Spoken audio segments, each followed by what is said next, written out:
Broadcast permission for the following program is made possible by the Columbia Broadcasting System. Mystery Theater presents...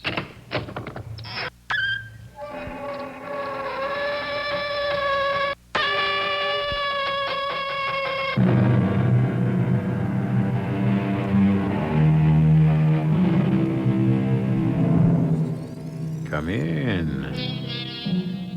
Welcome. I'm E.G. Marshall.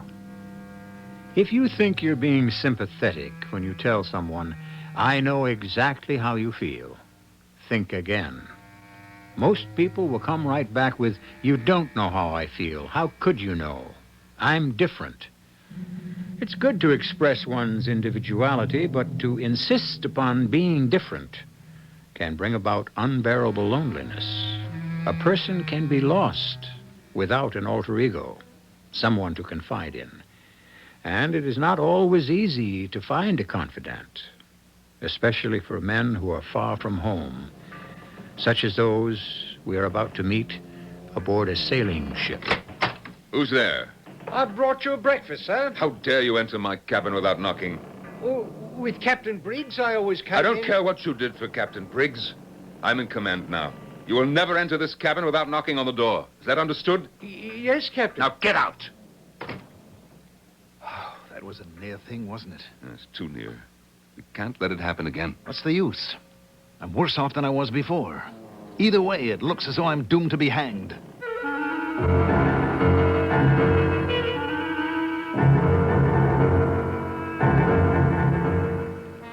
Our mystery drama, TheSecretSharer, is from a story by Joseph Conrad, adapted especially for the Mystery Theater by Elizabeth Pennell, and stars Norman Rose and Mandel Kramer.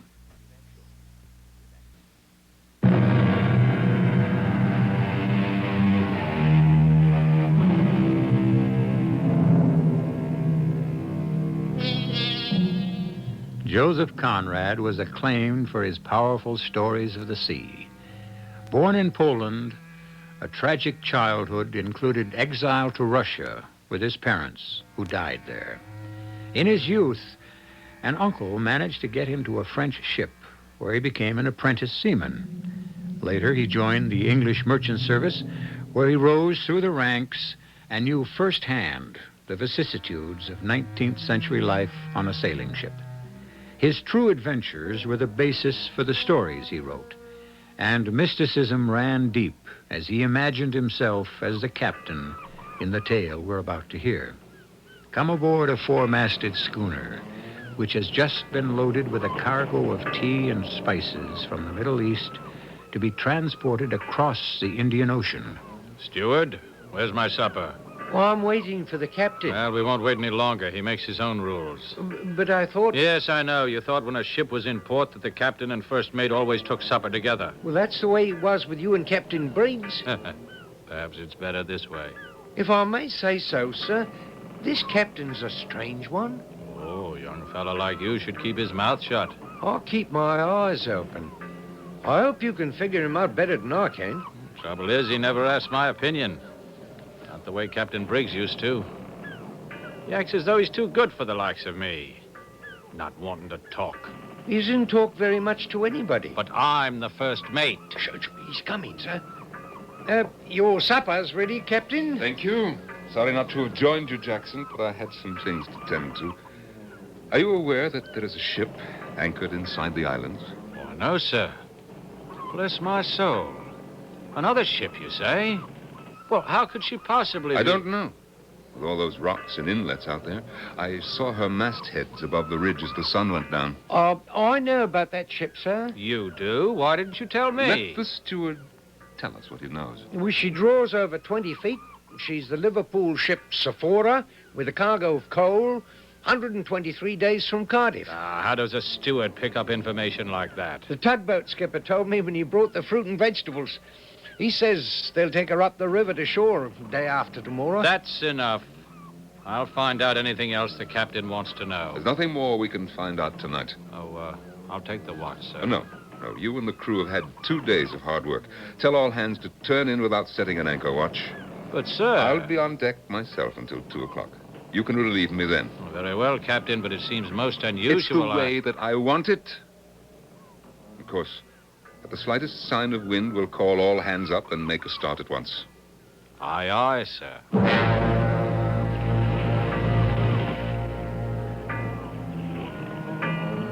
It was good to be alone on deck, away from the chatter of that dim-witted first mate. The riding light in the fore-rigging burned with a clear, how symbolic flame in the mysterious shades of night. I was master of my soul, but not of my ship. The appointment had been too sudden. They summoned me when Captain Briggs was carried ashore with a fatal illness. I'd been in command for only a fortnight. We were still in the harbor. The crew had traveled together for 18 months and resented a newcomer. I moved to the rail and lit a cigar. Oh, damn.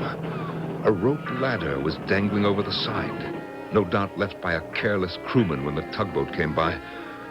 I started to haul it up, but something long and pale floated very close to the base of the ladder. In a faint flash of phosphorescent light, I saw the naked body of a man. Oh, a pair of feet, long legs, a broad, livid back, immersed up to the neck in a greenish, cadaverous glow. One hand clutched the bottom rung of the ladder, complete, except for the head. A headless corpse. There was a splash. And I saw a glistening shock of black hair. And then, total silence. As the man held on to the bottom rung, making no attempt to climb aboard. I leaned far over the railing. What's the matter? Grant, no need to call anyone. I was not going to. Are you alone on deck? Yes, I suppose your captain has turned in? I'm sure he hasn't.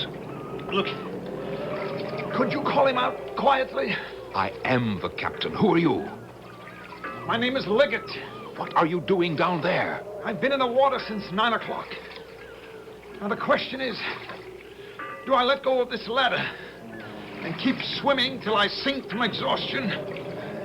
Or may I come aboard? Climb up the ladder quietly, and I'll fetch you some clothes.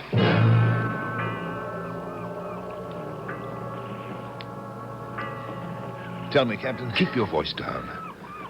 No reason to summon the crew. Here, put this on. You must have been expecting me. These pajamas are just my size. They're mine. Now, tell me what you're up to. Well, it's an ugly business. There's a ship over there about a mile away. I'm aware of that. The Sephora. Yes. I'm the mate of the Sephora. At least I was. I can only assume that something's gone wrong. Very wrong.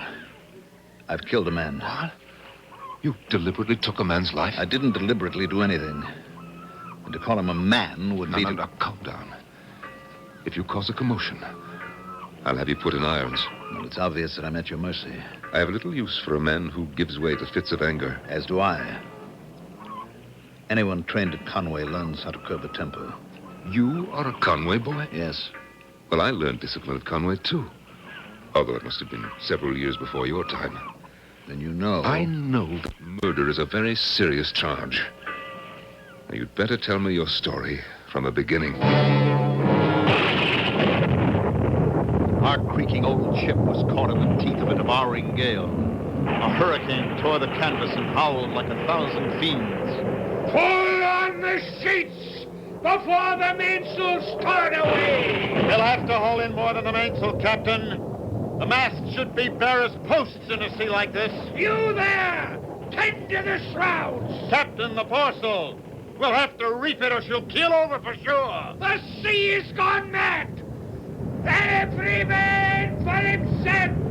We're lost! There's never been such a sea! Sailor, give me a hand. I'm not going out there in a wind like this. Do as I say. Grab hold of this halyard. No, there's a bigger one coming. A wave a mile high.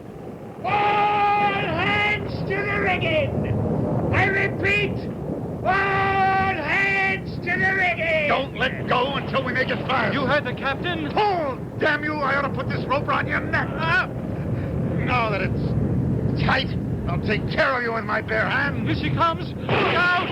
You down below! Look out! Hang on, everybody! Hang on for dear life!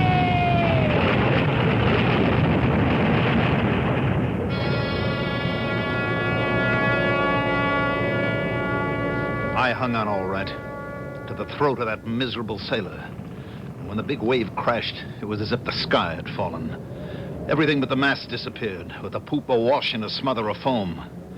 Down below, the two of us were pounded against the forecastle, and the sailor got it head on.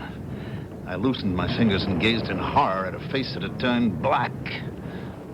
The man was dead. But you were unharmed? His body cushioned my fall. Then he actually saved your life. In a strange sort of way, yes. I hadn't meant to harm him. But if that foresail hadn't been hauled in, the ship would have gone down. But between the two of you, it was reefed in time. I did it. No thanks to the crewman. If he'd obeyed my orders, we'd both have been up in the rigging. What happened next was an accident. Or an act of God. Surely you had witnesses? Yes, I did. And they acted against me. How could they? They saw me do exactly what I did. Grab that man by the throat. Next, the huge wave obliterated everything from their view. I'm not sure that I believe your story. After that one terrible crash, the seas subsided. The men scrambled down from their perches and gathered round to stare at the body. Where was the captain? Oh, he was there, passing judgment in front of the whole crew before I even had a chance to speak. Mr. Leggett, you've killed a man. You can no longer act as chief mate of this ship. He was quite alive when the wave struck, sir. Well, I saw it all. It was murder. We could both have been killed. We were crushed against the bulkhead. Maybe so, Mr. Leggett. But you attacked that sailor. Captain, the man refused to obey an order. I'm the one who gives the orders. Cold-blooded murder. Hang him! Hang him! Be quiet! Quiet! That's up to a jury.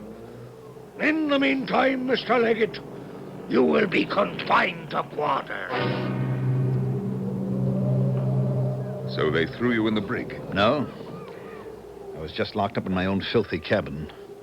The captain knew full well I was responsible for saving the ship. Well, then why didn't he support you? Captain Archbold is a sick old man, afraid of his own shadow. That is your judgment. I gave him a chance to make it up to me. I'm a powerful swimmer. When we were passing through the Straits of Java, I asked him to let me escape. You must be crazy to think you could run away. You're only making matters worse. What could be worse? First, accused of murder. And now you're an escaped prisoner. That's double trouble. Unless you help me.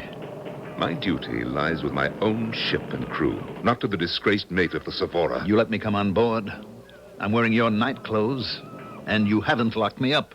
Well, so far, all I've done is to rescue a drowning man. Small chance of my drowning. I have a gold medal for swimming. And a diploma for arrogance.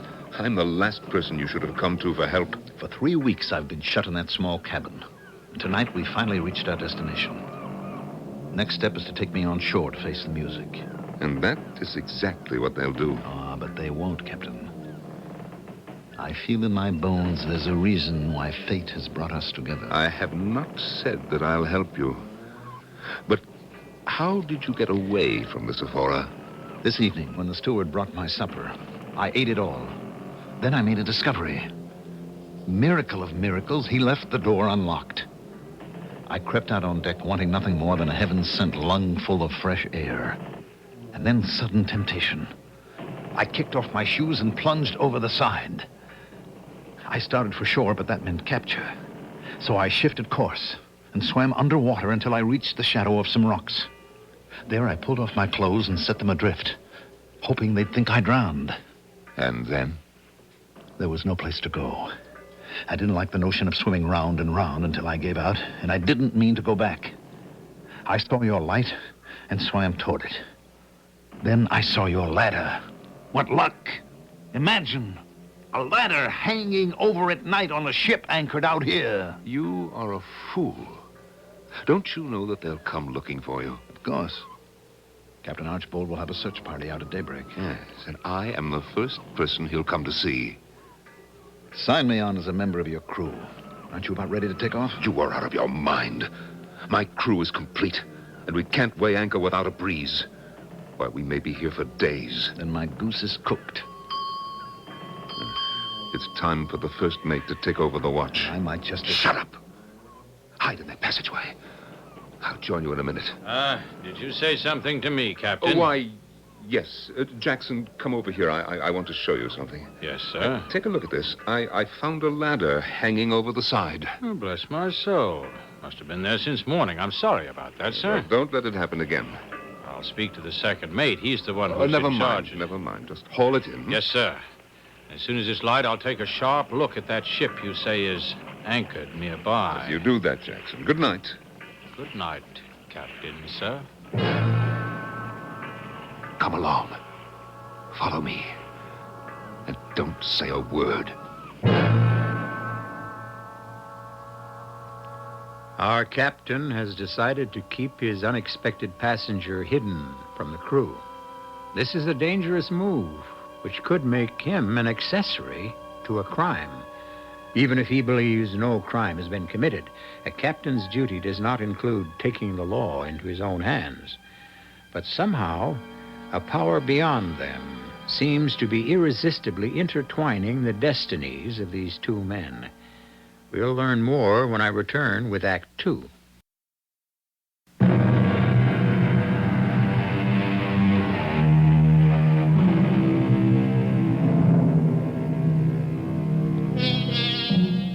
In the middle of the night, a man has emerged from the sea.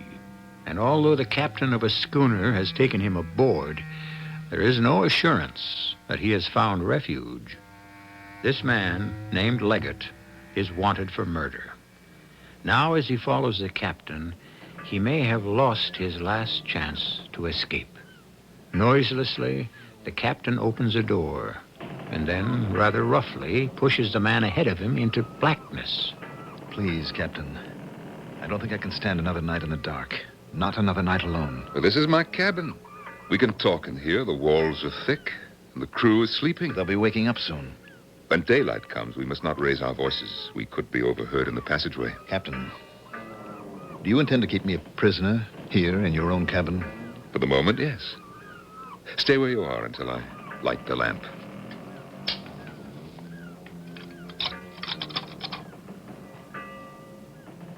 Say, I've never seen a cabin like this. Well, this is 10 times bigger than anything on the Sephora. Or on any other merchant ship. As big as a ballroom.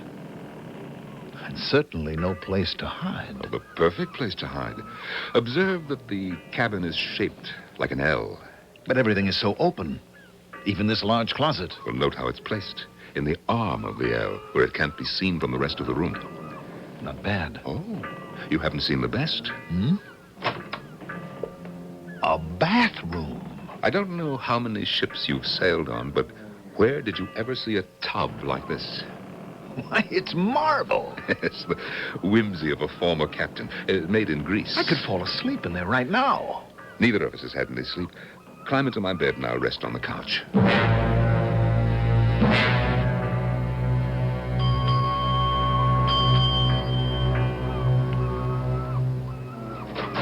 Who's there? I brought you breakfast, sir. How dare you enter my cabin without knocking? Captain Briggs always permitted me to I don't care what you did for Captain Briggs. From now on, you will never enter this cabin without knocking. Is that understood? Yes, Now, Captain. get out! Whew. That was a near thing, wasn't it? It's not for you, hidden behind those curtains. But within moments, the word will be all over the ship that I was found sleeping fully clothed on the couch. Well, you can do what you want. You're the captain. Well, this is my first command. When I bark at the crew, it's because I don't know what else to do. And you don't know what to do with me, do you? Now, you have made everything much more complicated. Here, you can finish my breakfast. I'm going on deck. The steward will find me when he comes to get the breakfast things. He will, unless you find a better place to hide. Your bathroom, of course. The towels are changed every day. Well, then what am I to do? I've got to leave you to your own devices. Oh, there's still the closet. In back of the clothes or behind the chest.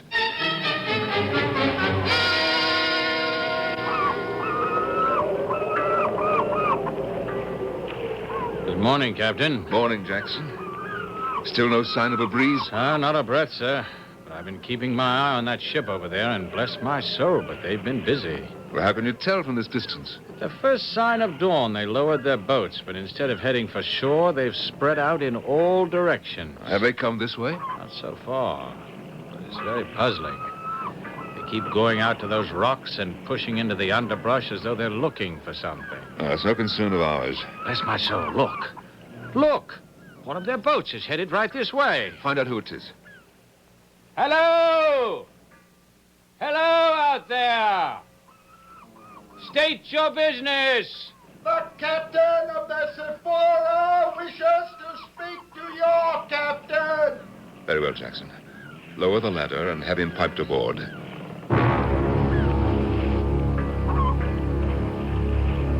Captain Archbold of the Sephora. Welcome aboard, sir. You are captain of the ship? At your service. I would have expected a much older man. Oh, well, unfortunately, my predecessor, Captain Briggs, is dead. Oh, yes. Captain Briggs, I've heard about this ship. One of the prides of the fleet. Well, I'm honored to meet you, sir. You honor us with your visit. Although I must warn you, Captain, that we are ready to move at the slightest suspicion of wind. Well, be grateful that the elements are kind. The storm we've been through is enough to sink a battalion of ships. We were saved by God's mercy. Is there something I can do for you, sir? Take me to your quarters where we can speak privately.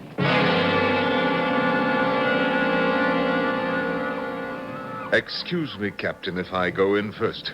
Now, watch your step. Well, what grand quarters. Does the cabin go all the way around here? Yes, but come over to this table. Steward, bring us some brandy. I never touch liquor. Give me water. I've been on some thirsty work, exploring those islands. Painful duty. Yes, I'm sorry, Captain, but would you mind speaking up just a bit? Well, you're deaf or something? A ruptured eardrum. Almost drowned years ago. Now, what is it you want to tell me? 37 years at sea, and nothing like this has ever happened before. Are you sure that you won't have some brandy? I told you no. If I'd been a drinking man, I'd have taken to the bottle weeks ago. But the storm is over. Well, it was a rampaging monster that sought to destroy us. Yes, but obviously you survived. Only because I ordered the reefing of the topsail. How was I to know that the devil incarnate was not in the sea, but aboard my ship? I don't understand. At the height of the storm, there was murder most foul. Murder on a ship under my command.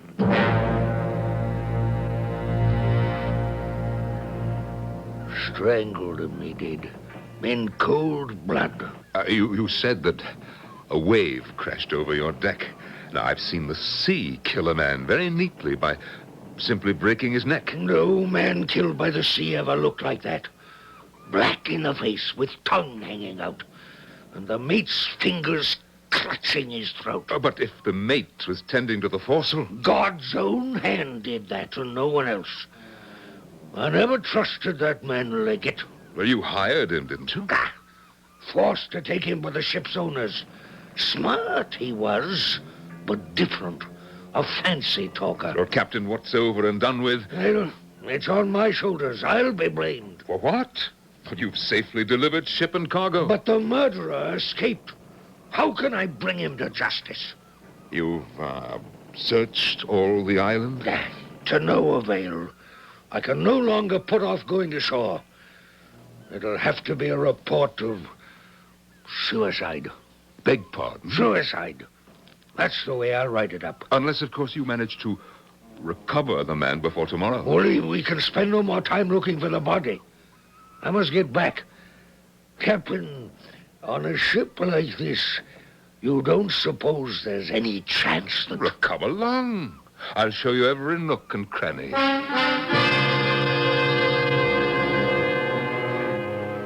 I took him everywhere, without once giving him a chance to pose the question I was sure he meant to ask. And at last, he was boosted over the rail and started down the ladder. Sephora's away!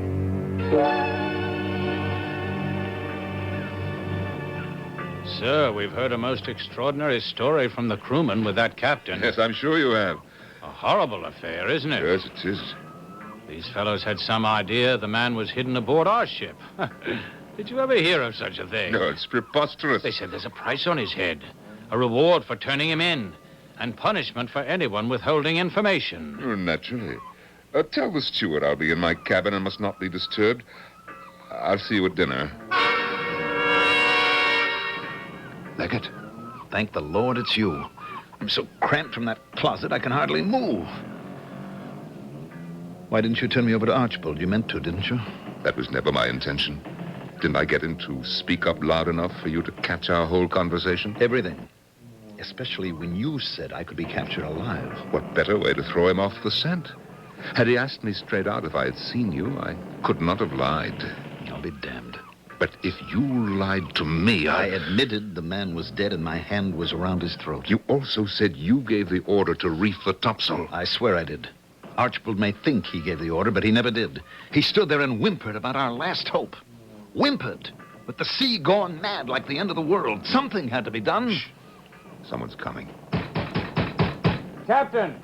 Captain, sorry to disturb you, sir, but I think there's enough wind to get underway. Call up all hands. I'll be on deck as soon as possible. If there's really a breeze, we'll all be very busy. And I'll be more of a prisoner than ever. Steward, where are you going?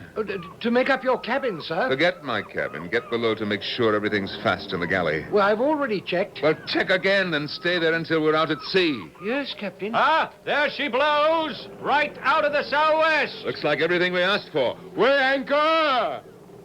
Oh, she's a beauty! Unfurl the top mainsail! Hard to starboard!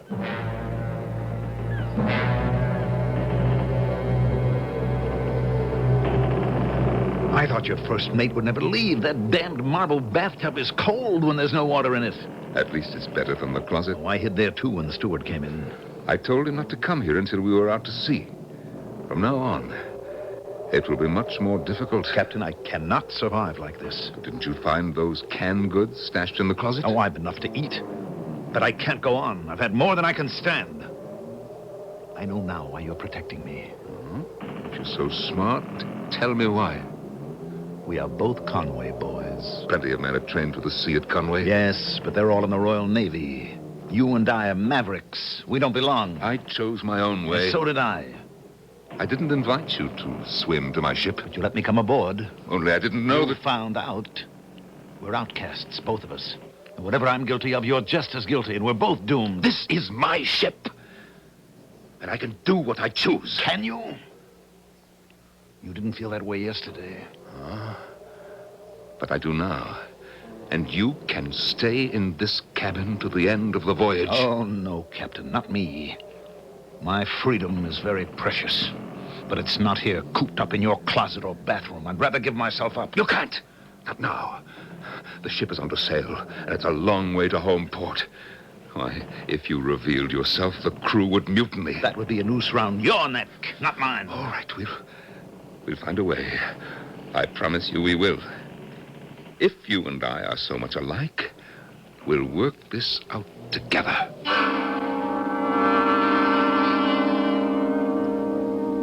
Now, here's a provocative situation. Two men are caught up in a drama where each is totally dependent on the other. Remember what I said at the beginning about people who try too hard to maintain their individuality? The loner, attempting to hide his own fears, may isolate himself so completely that he has nowhere to go. In Act 3, we'll find out what becomes of these secret sharers, who, at the moment, are in a very vulnerable position.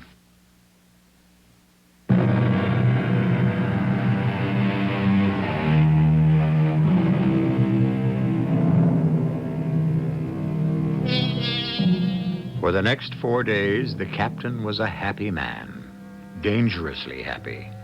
For the first time in his life, he had a close friend, a man he could talk to. In their whispered conversations, they found much in common.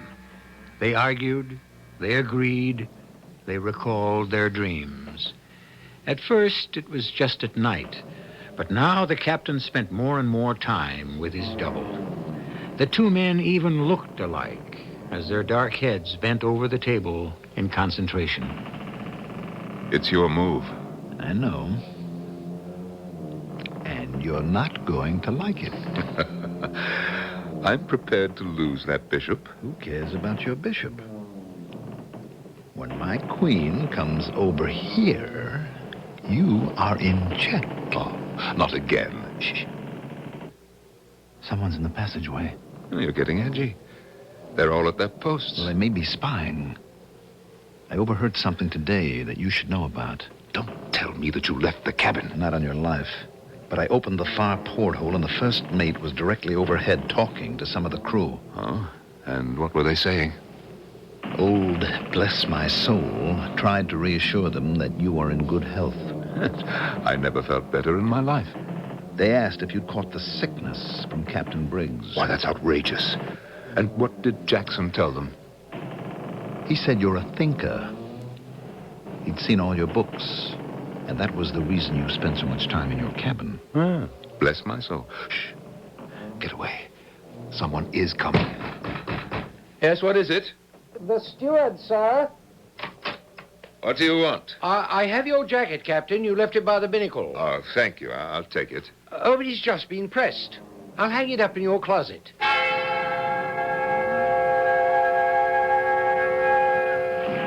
Mr. Jackson, sir. Yes, steward? Do you play chess with the captain? I don't know how. Why do you ask? Well, when I was in his cabin just now, there was this chessboard with all the pieces set up as if... Well, I've heard that it's a game people can play alone. But I could have sworn there was another chair.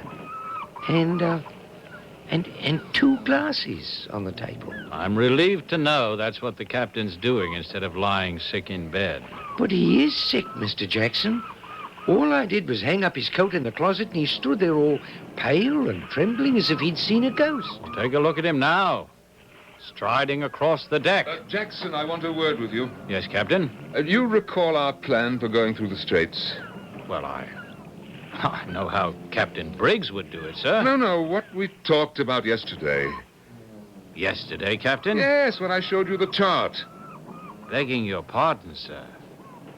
But you did not show me any chart.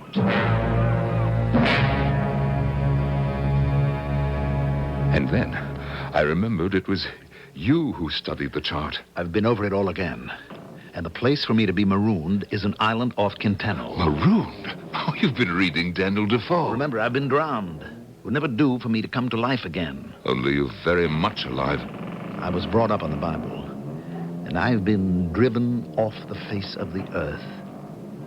As I came at night, so shall I go. It's impossible. You can't. Not naked like a soul on the day of judgment, dressed in your sleeping suit. And I am a swimmer. The last day is not yet. I must leave tonight. It can't be done. At least not until tomorrow night. I knew you'd understand. But the ship is on the offshore tack, and the wind may fail us. No, we're still much too far out at sea. I'll manage. Not without my help. I'm counting on that.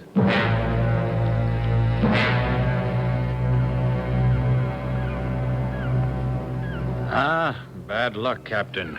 The wind has died down. So I see. In my experience, sir, we may be becalmed for quite some time. May I reassign the crew? Give them shifts for relief in this oppressive heat. You should all have white hats, like mine. I got it in Rangoon.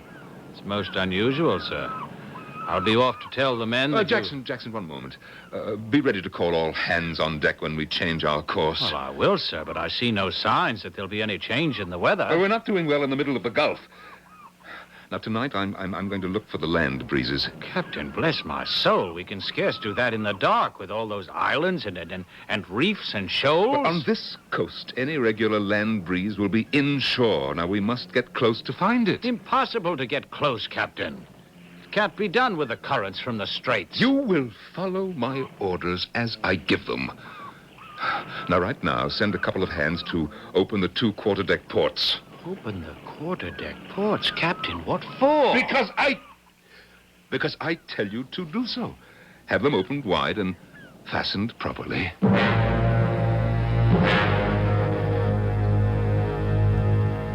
My By now, the whole ship must think you're out of your mind. You've gone too far. This plan of yours is much too dangerous. I shall stand as close in as I dare and then put her round. What will I be doing?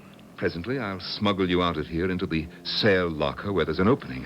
A sort of square for hauling the sails out.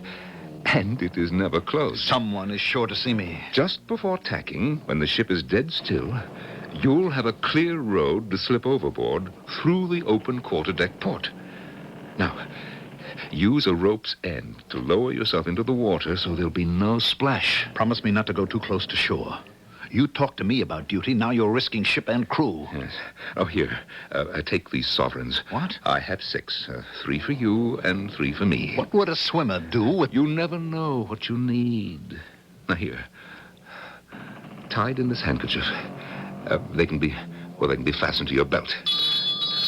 Now, I must join the men at the supper table and try to pretend that I am perfectly sane.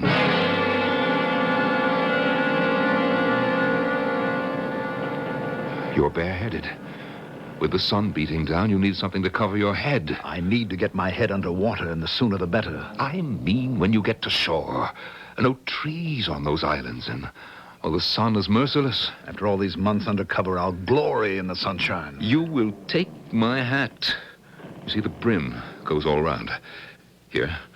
Now put it on your head. Captain, you are mad. A swimmer with a hat on his head? Well, then put it in your belt. You'll need it. And now, be off.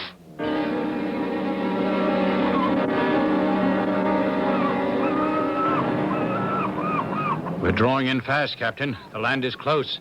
I've never seen that hill of Koh Ring before, not without the glass. Keep her good full ahead. You're going on. Straight on, at full. But, Captain, sir... The helmsman heard me. Straight on, at full. Merciful heavens, we're about to go aground. The captain's gone mad.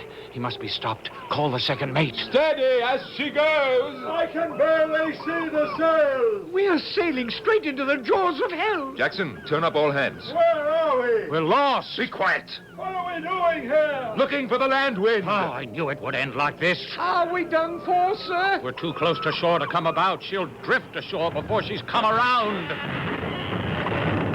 She's ashore already. Ready now. Ready to come about. She won't make it. We're too close. Go forward, Jackson, and tend to the head sheets. Shake them out. Helmsman, hard alee. Swing the mainyard. But, Captain, that rock will get us broadside. Better to crash the prow head on. Had we come too close, our fate hung in the balance as the black mass of land loomed over the afterdeck.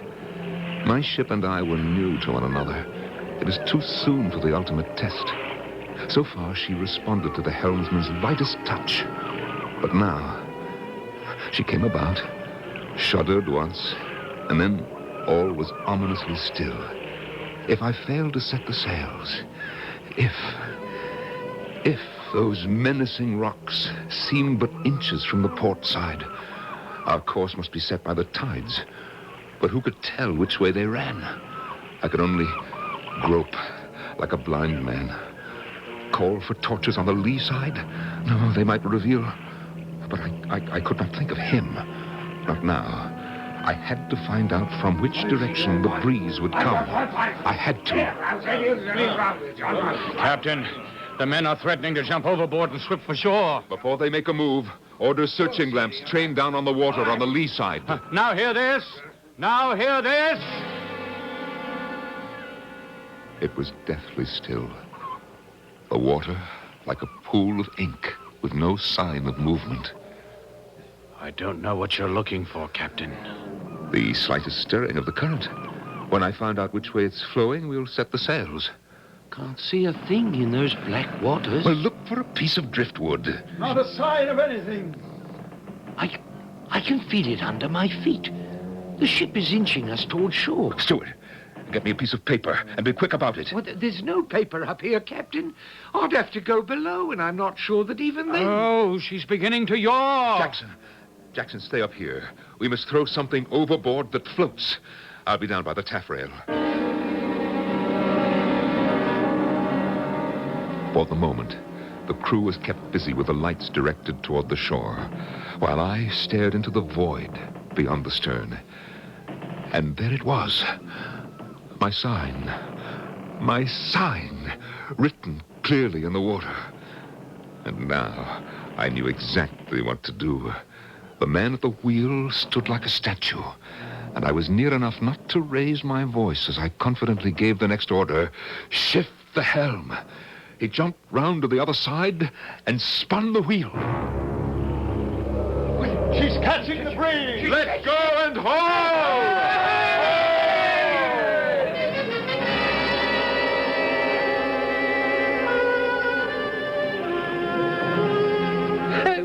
We did it. You did nothing but make a nuisance of yourself. But you didn't think we'd make it. I heard you say we'd be dashed against the rocks. How did the captain know exactly the moment to raise the sails? He found which way the tide was running. But how? I stared into the water and there was nothing to see. Take a look out there. Even in the dark, it's still in view. Well, I'll be. Why, that's the captain's. Of course. Jackson, now that we've picked up a brisk breeze, why don't you come to my cabin so we can chart out what looks like a clear course ahead? Thank you, Captain, and if I may say so, sir, this calls for some sort of celebration. Well, she handled very well. You did it, sir. Captain Briggs would never dared to do a thing like that. We could have stayed in the Gulf for days. I saw no reason to waste time in these waters. What you did was a stroke of genius. I was hard-pressed to know which way the tide would run. Well, bless my soul, sir. I'll wager there's not another captain on the 7 seas would have had a hat like yours to throw out on the water.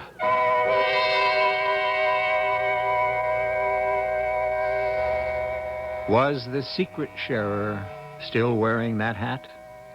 We like to believe, as the captain did, that he was already safe on shore, the floppy sun hat carelessly abandoned as an encumbrance to his freedom.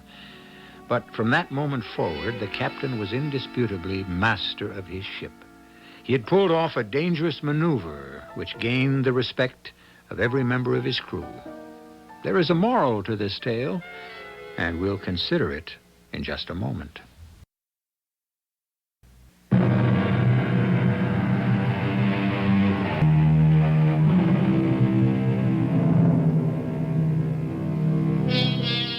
How often, I wonder, does a human being understand but one facet of his own personality? The captain of our story was given a chance to examine the other half of himself, the part that wanted to run away. From now on, he would find contentment looking up at the great curves of canvas or watching the water fan gracefully from the sturdy prow. He needed his ship. But Leggett was not cut out for the discipline of a seaman's life. He knew now that he could exist only as a wanderer. Each had found his freedom from fear, from loneliness. Our cast included Norman Rose, Mandel Kramer, William Redfield, and Court Benson. The entire production was under the direction of Hyman Brown. And now, a preview of our next tale. He stopped for a moment, and he sort of looked back over his shoulder. Just long enough so I could get a glimpse of his face. Right, And he looked like Boris Karloff. No. But so help me, I know who he did look like. Yeah, and now you're going to tell me it was your bench sitter, right? Your, what is it you call him, your viewer? That's just what I'm telling you. I'll lay $1 to donuts that old bum used to visit or sneak into this house around 50 years ago when he was a young guy. So maybe he did. But what's it to you? What do you care? I don't know. I just sure give a hell of a lot to know what went on in that house that was strong enough to call a man back from today to walk through that frame to yesterday. This is E.G. Marshall inviting you to return to our Mystery Theater for another adventure in the macabre. Until next time, pleasant dreams. The preceding program was broadcast with the permission of the Columbia Broadcasting System.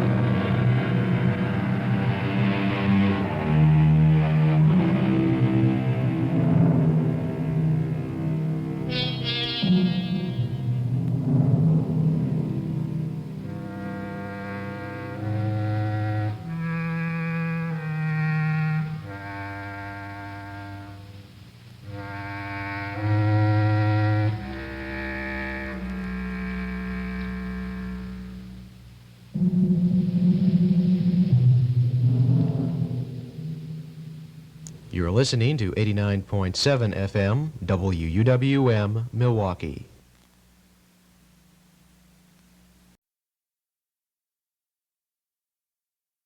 You're tuned to 89.7 FM, WUWM, Milwaukee. Broadcast permission for the following program is made possible by the Columbia Broadcasting System. The CBS Radio Mystery Theater presents...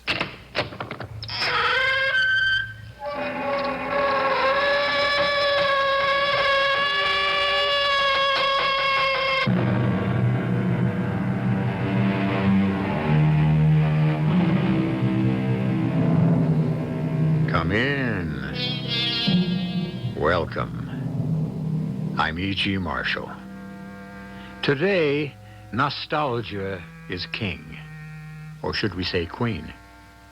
What is lacking in these times that we constantly seek solace in the past? Especially when the truth is the past was a harder, slower, hungrier place. Yet, many of us try to recapture the past by seizing upon its outward trappings. You who do so should be careful. Unconsciously, you may break through the glitter and capture the essence. And then what will become of you? Your clothes and hairstyle may come back into fashion, but your sense of values? Captain, I tell you there was a witness to the killing. Who? Someone was here, and that someone was shot. If that someone was shot, where's the body? I don't know. Now, this person was shot at least 3 times with a .357 Magnum revolver. This person should, therefore, be dead. I know, but I ask again, and keep asking, show me the body. Show me even a little blood stain. But please, show me something.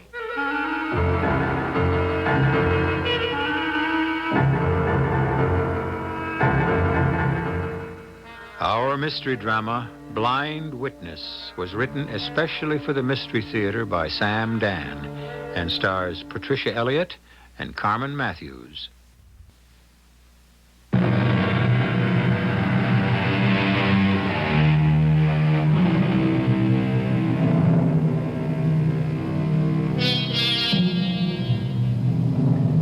Truth, as we all would agree, is stranger than fiction. And that is because, as the scientists tell us, matter can neither be created nor destroyed. The things we have to work with are the things that already exist, and only they can serve as the building blocks for our castles, real or imagined. We call the ones that we have seen before truth, and the new or strange ones fiction. The difference lies in perception. Is everything clear? Well then, forward with our story. All right, you know the place. It's around the corner. Okay. First, walk past. See if he's alone. Hey, you expect I'd go in there if there was somebody in the joint? What do you think? I started in this racket yesterday. He ought to be by himself this hour of the night. If not... Yeah, I'll wait. You walk in, you don't say a word. You just let him have it, you understand? Why are you so nervous, chap? I was born nervous. It's as dark as the ace of spades. The rain's coming down, cats and dogs. There ain't a soul on the street. This job has to be right, exactly right. So that's why I'm here, ain't it? All right, go get him. You got my dough? I don't do this for kicks. You know I got your dough. 25 seconds to walk to the joint, 10 seconds to knock him off, 25 seconds to walk back to the car. That's what they call portal-to-portal pay. It adds up to exactly 1 minute. 10 grand for 1 minute's work. If you said go ahead. 10 grand a minute. I'm the highest paid wage earner in the world. Well, you go already. What are you waiting for? All right, in 3 minutes, it's gonna be midnight. So what? It's still Friday the 13th. You mean you're scared of that stuff? In this line of work, you take every edge you can get. Why knock a guy off on Friday the 13th when you can wait 2 minutes and cool him on Saturday the 14th?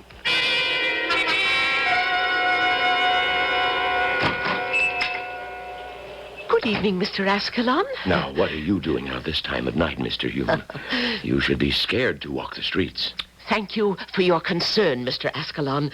You're a true friend. Well, it's almost midnight, and there's a very low element out on the streets. I have come to obtain my sister's medicine. Yes. I've got some right here. Oh, thank you. How much is it? The usual price, the $5. Mr. Ascalon, haven't you ever heard of inflation? In inflation? You have been charging me $5 for the past 25 years. Shouldn't the price have gone up? Oh, not to you, Mr. Hume. And now I tell you what you'd better do. I'm about to close up, so if you'll wait a few minutes, I'll walk you to your door. Oh, that's very kind of you. Oh, those hard candies my sister is so fond of, did they come in? Oh, yes. Now, where did I put them? Oh, yes. You go down to the first row of shelves near the door, and it's the... Oh, listen to me. I keep forgetting you can't see. The first row of shelves, you say? How do you do it, Mr. Hume?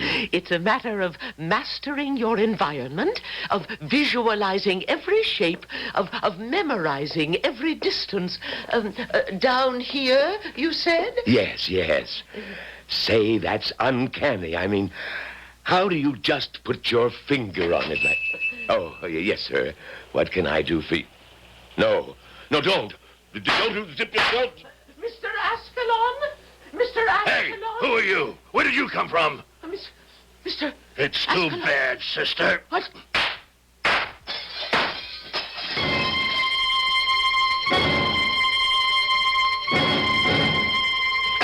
Get out of here. It sounded like the 4th of July in there. What happened? There was a dame in the store. What do you mean there was a dame in the store? I look in the window. He's all by himself. I walk in, I hit him, and all of a sudden I hear this dame's voice. What dame's voice? She must have been behind a shelf. She just shapes up out of nowhere. Well, did you... Yeah, she's finished. Listen, are you sure? Nobody could live with all the lead I give her. And Ascalon? You don't have to worry about Ascalon no more. With that dame and all, it better be clean. Cleanliness guaranteed. That's why I get the price. Hand it over. Okay. 10 big ones. But it took me a little more than a minute. And my overhead also went up. Must be this inflation, huh?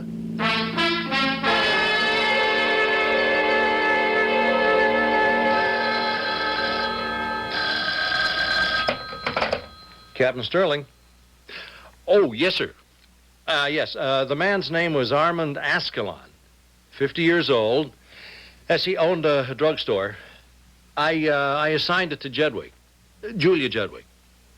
Well, she's attached to homicide. Yes, so she's a detective first grade. No, I don't think she can do any harm. I'll supervise her closely. Yes, sir. Oh, none of this. I need it. Captain Sterling? Oh, come in, Julia. Come in. Here, sit down. Now, what we got here is one of these neighborhood knockoffs.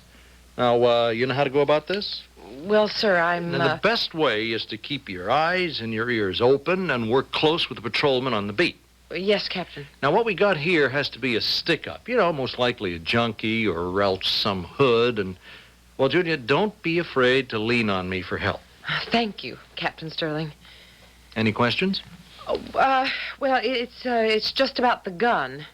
What about the gun? I have a report from ballistics. Mm-hmm. The 2 bullets that were found in his body were fired by a .357 Magnum revolver. So, what's your question? Well, it would seem to me, sir, that your ordinary junkie or hoodlum who holds up a store wouldn't have an expensive Magnum. That type would usually employ a cheap Saturday night special. Well, a junkie could steal a Magnum, couldn't he? Well, yes, Captain, but if it was a junkie and he needed money for a fix, he would have sold the Magnum. That's not bad thinking, Julia. So it doesn't have to be a junkie. It could be just some punk out to raise cash. Yes, sir. It's just that no money was taken. Mr. Ascalon had a $5 bill in his hand, and there was $100 in the cash drawer, and I don't know how to account for that. Well, here's how. You'll learn with experience. Now, there's a certain type of punk who nerves himself up to pull a job. You know, it goes wrong. He shoots, he kills, he sees the dead victim, and he gets terrified, and all he wants to do is get out fast. Now, you understand? Yes, sir, I do. It's just that a Magnum, well, isn't quite the kind of revolver for the type of killer you have in mind. A Magnum makes you think of a professional killer, and... Huh? Well, why would a professional risk everything on a $100 holdup? I like what you're trying to do, Julia. You have the stuff to become a good detective. But this is open and shut. You're looking for a punk who panicked. So you go out there and do the routine things and look for people who might have seen or heard something. Yes, sir. Well, I already have. Good. Any results? Well, it introduced a problem. First of all, the number of shots that were fired. Why is that a problem? Well, I found exactly 8 people who told me that they heard the shooting, and some say they heard 5 shots, some say they heard 6, but all agreed that they heard more than 2. Well? But only 2 bullets hit Mr. Ascalon. Oh, doesn't that only go to prove what I told you? It was a nervous punk who empties the gun at Ascalon and only hits him twice. Yes, Captain, but that still leaves us with a problem. 5 or 6 shots were fired. 2 hit Mr. Ascalon. That leaves 3 or 4 slugs unaccounted for. Well, what do you mean, unaccounted for? We can't find them. They should be in the wall behind, above, or either side of where Mr. Ascalon was standing, but there's no trace of them. But they gotta be there. We went over the place very carefully, and, well, that raises another problem. Yeah? The glass door to the street, it was smashed, probably by a bullet or bullets. What should that have to do Well, as you enter the store, the counter is directly to the rear. We found Mr. Ascalon's body behind that counter. Well, what's the problem? The cash register's on that counter, the hood comes in, guns him down. Yes, with 2 shots, but where did the others go? You tell me. There were 2 groups of shots. What do you mean, 2 groups? All the accounts of the people who heard the shooting agree. First, they heard 2 shots. Then there was a pause, a few seconds. Then 3 or 4 more shots. Therefore, the first 2 shots were fired at Mr. Ascalon. The next 3 or 4 were fired at someone else. How do you know? The killer enters the store.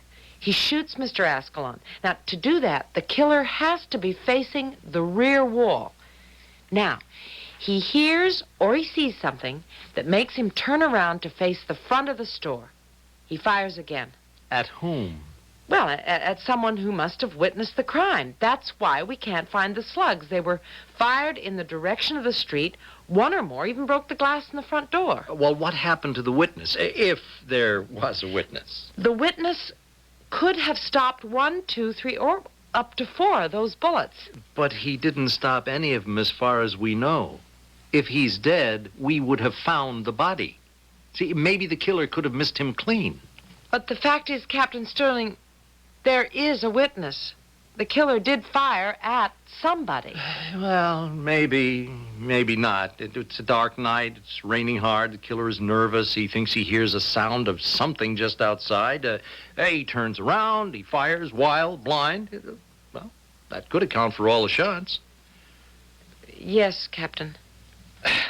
Well, you were going real good there for a while, Julia, and I like the way you think. But, like I said, in the end, it'll turn out to be a junkie or a hood. You don't think so? Well, you could be right.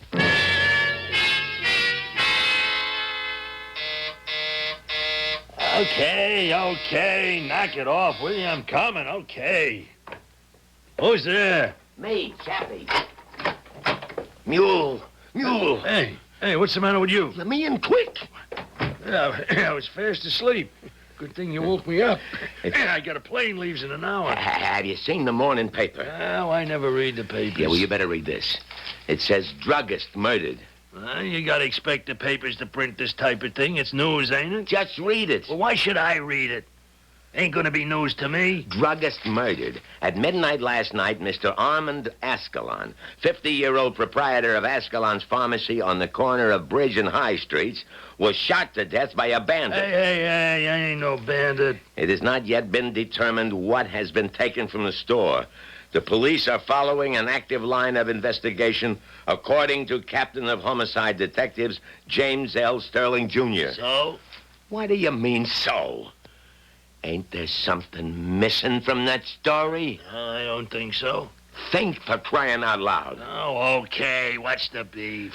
My boss calls me into the office this morning, right after he reads the paper. And he lays this question on me, and so I'm laying it on you. What about the dame? What dame? You said there was a dame in the store. Well, that's right, there was. I didn't spot her at first, but since she seen the whole thing, I had to take care of her, too. And you did? I told you she's dead. Well, that's what I told the boss last night. So this morning he wants to know, why don't it say nothing about her in the paper? What do you mean? It's got to say. Hand me that. Yeah, go ahead, pal.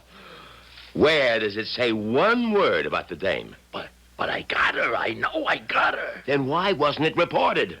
They can't keep a thing like this out of the press. You missed her. That's what you did. You missed her clean. No, I wasn't 10 feet away from her, and I don't miss. I could even hear her go, ugh, when them first bullets hit her. She's dead, I tell you, Chappie. She's dead. Okay, Mule. Just answer me one question. Where's the body?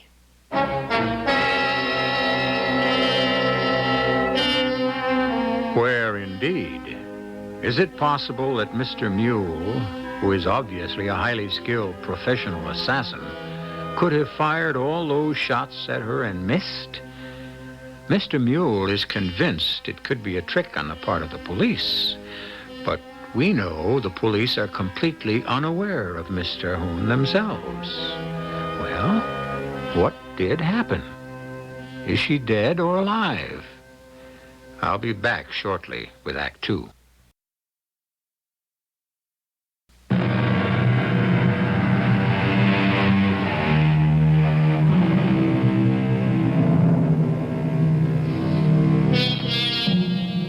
Edgar Allan Poe, who invented the type of story you're listening to now, set down the basic rules. These were later refined and polished by one of Poe's greatest disciples, Sir Arthur Conan Doyle. And the most important rule states, when you have eliminated the impossible, whatever explanation remains, no matter how improbable, must be the truth. Which brings us now to a consideration of the elderly blind lady we had met earlier, Miss Agatha Terhune. Aggie, dear. Oh, my goodness. What a dream I had. Dream? About what? Please, dear sister, don't press me for details. But you have such a frightened look on your face. Maggie, you're up, and you're in your wheelchair. You were able to get out of bed and into your chair by yourself. Yes, Aggie, dear, thanks to you, because you left the medicine right by my bed, and it eased the pain sufficiently. The medicine? Oh, no. Oh, then it wasn't a dream, Maggie. It wasn't a dream. Oh, please, I don't understand. And Mr. Ascalon is dead. Aggie, what are you talking about? You had finally fallen asleep. It was close to midnight. Your medicine bottle was empty. I knew you would need some in the morning, and so I went downstairs. You went down into the jungle at night? Maggie, dear, could you face the morning without your medicine? But you could have been murdered. These streets at night. You know what lurks behind every doorway. And so I fortified myself. I put on the vest. At least I would be safe from knives and bullets. You should have waited till morning and wheeled me. The rule is you must never go alone. By morning, you would have been in too much pain. I would have put up with it somehow, and beneath my blanket, I could have the Colt 45 in one hand and the can of mace in the other. I had no choice. Aggie, you know you can't see. I know how to get every single place in this neighborhood and back. Just because I'm blind is no reason to treat me as an invalid. Oh, my poor darling Maggie. I'm so sorry. I shouldn't have said that word. It's true. I am an invalid. I can't walk. I'm also a drug addict. Don't say that. Will that change anything? We were both in the same accident. Don't relive it. I lost the use of my legs. You lost the use of your eyes. For 40 years now, I've clung to you. I've been supported by your strength because I have none of my own. Look at us. We've become two crazy old ladies because of me. I won't listen to any more of this. You risked your life for me. You said Mr. Ascalon is dead? Yes. He was killed by a jungle animal. How awful. How do you know? I was in the store when it happened. Aggie, did the killer see you? Not at first. He walked into the store and began shooting. Then he noticed me. Oh, Aggie. He said, "Hey, who are you? Where did you come from?" Did you say anything? I was petrified. And then he said, "It's too bad, sister." And I heard him shoot. And the noise of the shots were deafening. And I felt the bullets crash into my vest with such force that I was almost knocked off my feet. And I could feel little stinging sensations as each bullet struck. The vest. Let me look at the vest. It's on the chair beside my bed. Oh, the cover is torn. What are these? These pieces of metal? The slugs. They must have been caught in the padding. Oh, poor Mr. Ascalon. Why would anyone wish to shoot him? He was good to poor people like us. Do you know, if it weren't for Mr. Ascalon, I would have to go elsewhere for that medicine. Do you realize how much we would have to pay? The killer, he saw you. He spoke to you. Yes. Which means he knows what you look like. Yes. Yes, he probably does. He shot at you so you couldn't describe him. Well, I couldn't describe him anyway. But he doesn't know that, so he will come looking for you. Oh, no, he won't. Why do you say that? Because he thinks he killed me. But your body won't be found in the store along with Mr. Ascalon. Oh, I didn't think of that. I know he had a good look at me. Oh, I'm scared. No, please, don't be frightened. No, it's my turn to be strong. Now, neither of us will leave the house. You must not be seen on the streets. We can telephone Mr. Bernstein to send us our groceries. But I will have to leave the house. No, I won't allow it. I'll have to find another person to sell me your medicine. I'll do without. You can't. The pains aren't real. If they were, then Dr. Morrison would have prescribed the medicine for me. Whether or not the pains are real, they're real enough to you. I'll have to stop humoring myself. And you'll have to stop humoring me. Your life depends on it. Yeah, I know that's for me. Yeah, this chappie. He says he knocked her off. That's what I told him. Okay, boss, let me lay it on him. Right. What's going on, Chappie? It's as simple as 1, 2, 3. You didn't hit the old lady. But nothing. So, we gotta find her. And you gotta get rid of her. Suppose she describes you to the cops. I got an alibi. You think I ever leave home without one? Yeah, well, some cops may recognize you from the description. Yeah, well, I told you that No, was Mule, mine. it's our headache, because if you come into the picture, alibi or not, The cops will know it wasn't a stick-up, which is what my boss wants them to think it was. Okay. What do you want me to do? Describe her. Well, how do you describe an old dame, huh? Skinny, dressed in black, maybe 70 years old. You know what I mean? White hair? Yeah, I think so. And, anyway, something else. Glasses. Okay, is that it? Yeah, that's it. Except... Except what? Nothing, I guess. If I seen her again, I'd know her. Okay, Mule, okay. We're gonna make sure you see her again.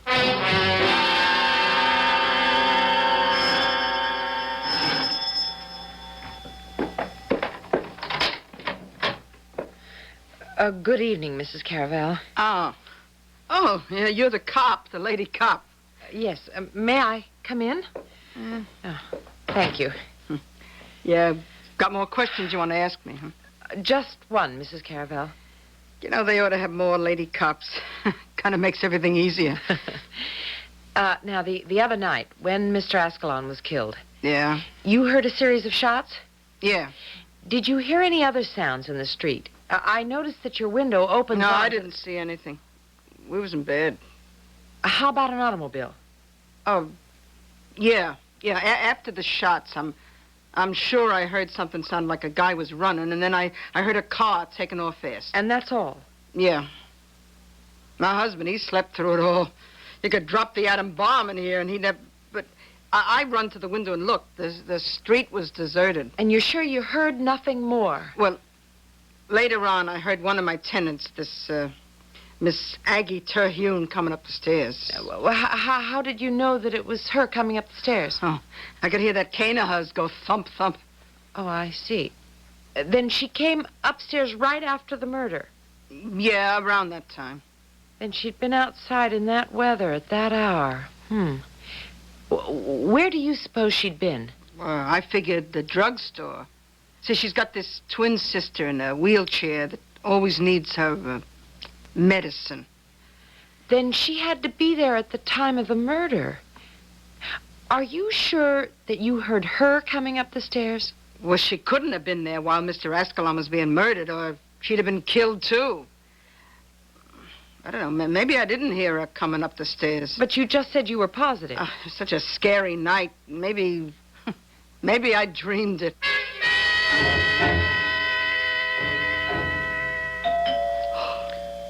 Maggie?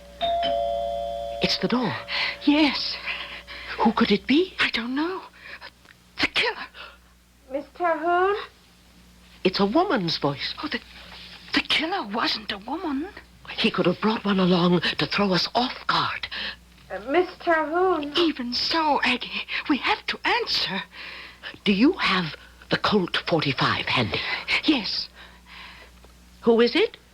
It's a police officer. What do you want? I have to ask you some questions. Can we trust her? Miss Terhune? I can't identify myself properly. I'm about to open the door. Have your badge ready. She's all right, Aggie. That's a police badge.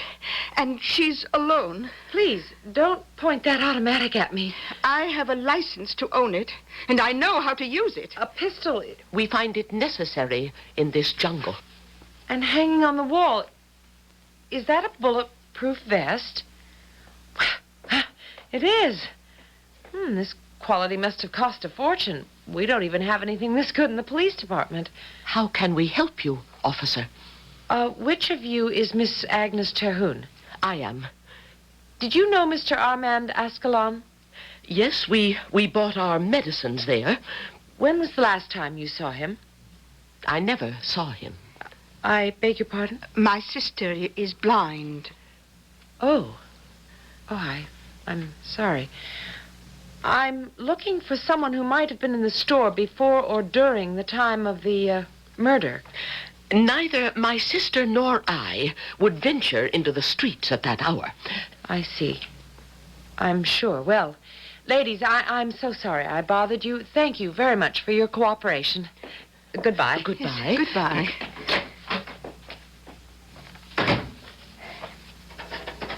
Aggie, you could have told her the truth, that you were in the drugstore. No, my dear. We must keep out of this at all costs. But she was a police officer. Couldn't we trust her? We can't trust anyone who lives out there in that jungle.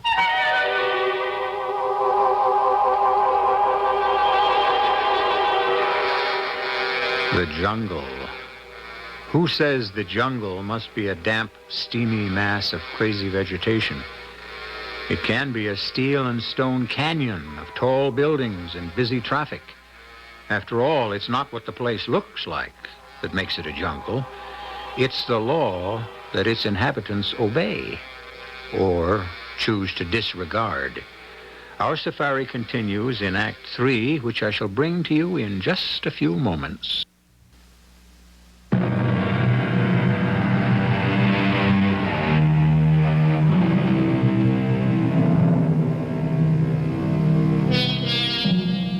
These things start simply enough.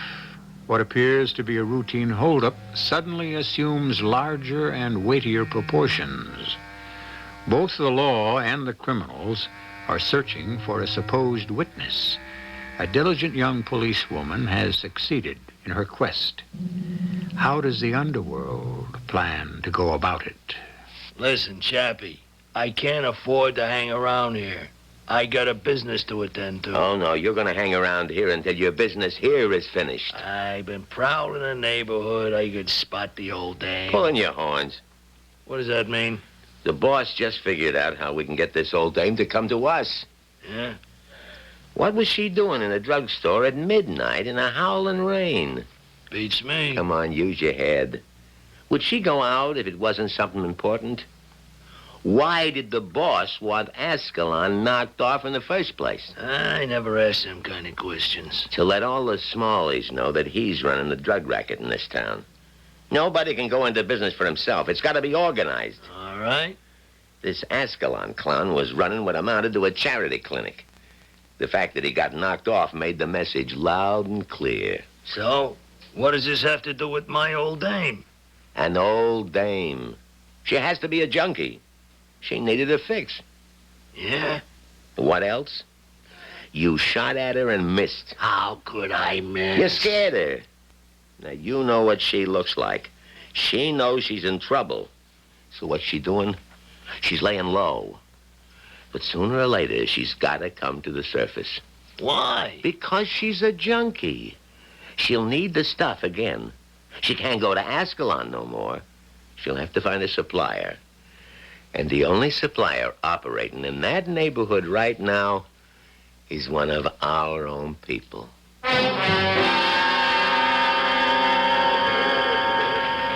Captain, I found the witness. What witness? Well, you remember I told you the killer fired at someone else after he shot Mr. Ascalon? Now, Julia, that's pure speculation. The person he fired at was the witness, and I found her. Her? But we have a problem. She refuses to admit she was there, and even if she did, she couldn't help us to identify the killer. She's blind. What? A little old blind lady. What are you handing me? The killer spotted her and fired at her and would have killed her, but, oh, you'll never believe this. She was wearing a bulletproof vest. You are saying to me that standing in the store when the killing happened was a blind old lady wearing a bulletproof vest? That's it, Captain. That's what I'm saying, and I can prove it. I saw the vest, and one of the slugs was still stuck inside it. I managed to sneak it out and have it tested at ballistics. It was fired from the same gun that killed Mr. Ascalon.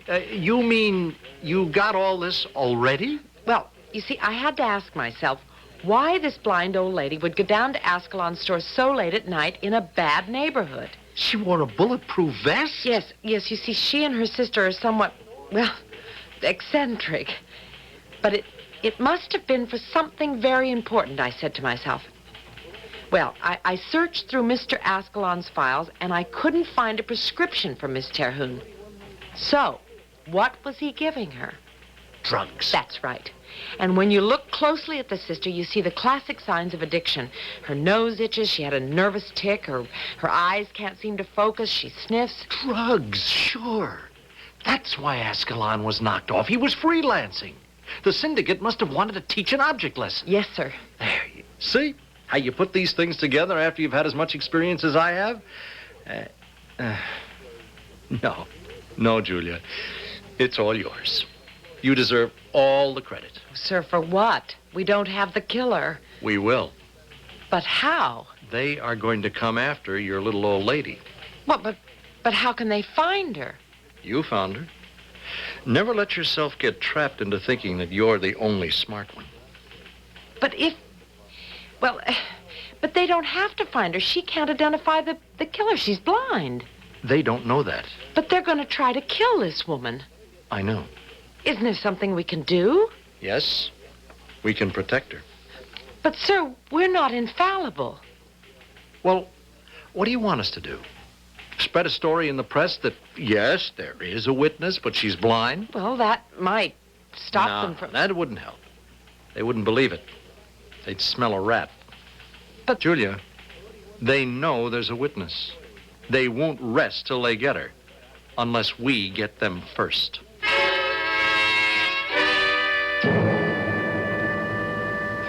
Aggie, I need my medicine. I know, Maggie, dear. I know it's hard. I have to have my medicine. I have to. But I can't go to Ascalon's anymore. Go somewhere else. I can't be seen on the street. Aggie, please. Oh, please. Everything hurts. Try to stand it just for a little longer. Well, help me. Maggie, hold on. Try. It's your fault.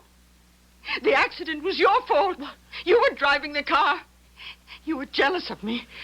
Jealous of my beautiful legs. Try to calm yourself. I was the pretty one. You smashed up the car so you could smash me. Oh. You did. And you were punished for it. You were blinded. Oh, I want my medicine. I want my medicine. Wait a little bit, please. Make it last as long as you can. Wait till tonight. No, please. No. We have to make what's left last at least a month. No. I want it now. Oh, please. Please, Aggie, my dear sister, please. All right. Please. All right. But be careful.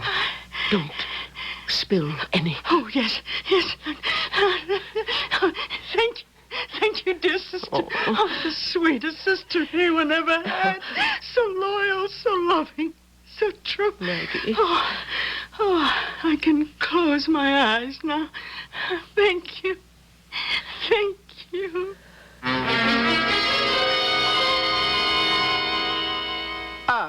Come in, Miss Terhune. Thank you. You know, it's a miracle how you can walk like that, being blind and all. You knew just where to turn and sit. I remembered from last time, Mrs. Caravel. I must come to the point. I need to buy some drugs. Drugs? Mrs. Caravel, you have a tenement house in this neighborhood. It's a respectable place. I didn't say no. Your husband is a gambler. Now, just a minute, Miss Terhune. I'm not finding fault, only establishing credentials. Now, surely, with your knowledge of things, you could find someone who will sell me some drugs.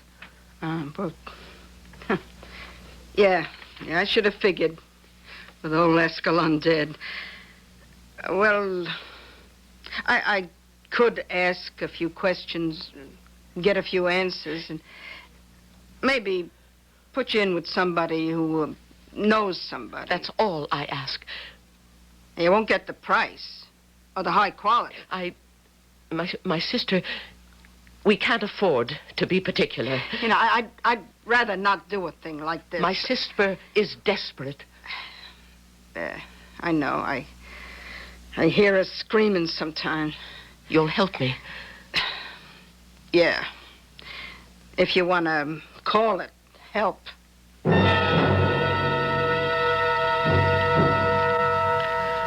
Okay, Mule, we can saddle and ride. What you got, Chappie? I got your little old lady. Who? Her name is Terhune, Agnes Terhune. How? I told you she'd have to come up for air. How long could she stay under? She found Lester. Lester? Yeah, Big Lester, the neighborhood pusher. He was told to make a note of new customers, especially old ladies. He pegged her. How does he describe her? Thin, white hair. How many of them can there be? It's got to be yours. No, something's missing. What? I don't know. Something about that old dame. I can't put my finger on it. Well, whatever it is, you still have to finish her off.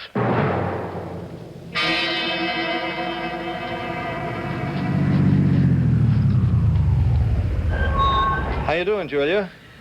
All right. How long you been on duty? Since 12. Boring? I'm sorry. It's not all brain work. Yeah, sometimes you gotta pull things like stakeout. I don't mind, sir. Anybody who looks suspicious going into the house? No, not yet. Trouble is, we don't know who to look for. Sir, that truck pulling up in front of the house. Huh? No, it's not. It's the electric company power truck. Oh. Yeah, you see? These two guys getting out, they're gonna read the meters. How do you know, sir? Well, they're carrying those clipboards. Well, I wouldn't be too sure.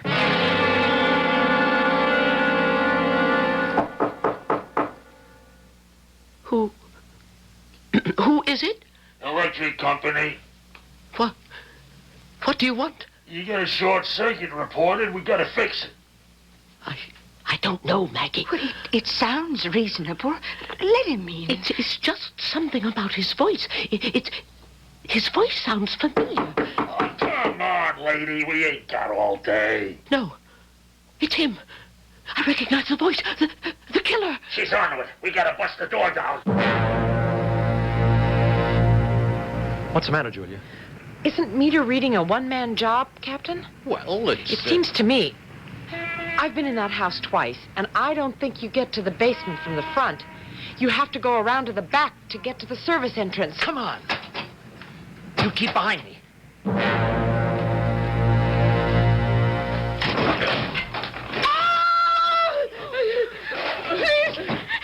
Please don't kill her. Is that the one mule? Yeah, the tall one with the dark glasses. I know her anywhere. Don't kill me. Don't kill me. I'm sorry, lady. But I could never identify you. I'm blind.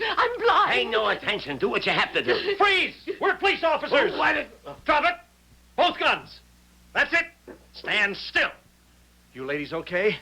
No. Now I know it was bothering me all along. She's blind. Are we safe now, officers? Yes, ladies. You're safe now.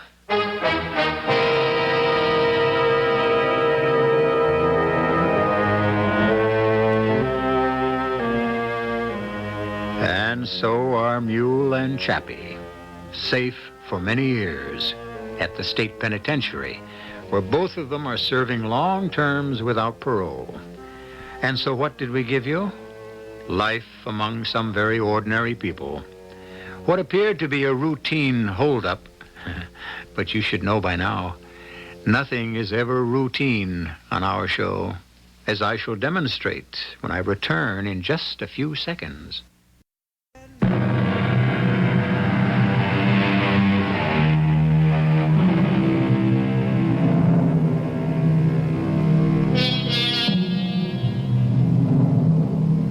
Someone once said, everything can happen to anyone, provided he lives long enough. And so everything did happen on our story tonight. Everything. And even a happy ending. Because Maggie Terhune was turned over to the proper people who managed to cure her of her addiction. For all kinds of endings, remember we are here 7 times each week. Our cast included Patricia Elliott, Carmen Matthews, Leon Janney, Bryna Rayburn, and Earl Hammond. The entire production was under the direction of Hyman Brown. And now, a preview of our next tale. I'm not a particularly psychic person. It is very interesting, but why don't we talk about it in the office tomorrow? Sir, what I think you should do is call the police station in Porto San Diego. Where? That's the town nearest your sister-in-law's plantation. Oh, but that's in South America. I know. Now ask them to send a squad of police over to the house. Why? Because my secretary is having a bad dream? No, sir. Because you are frightened for the safety of your sister-in-law and your niece.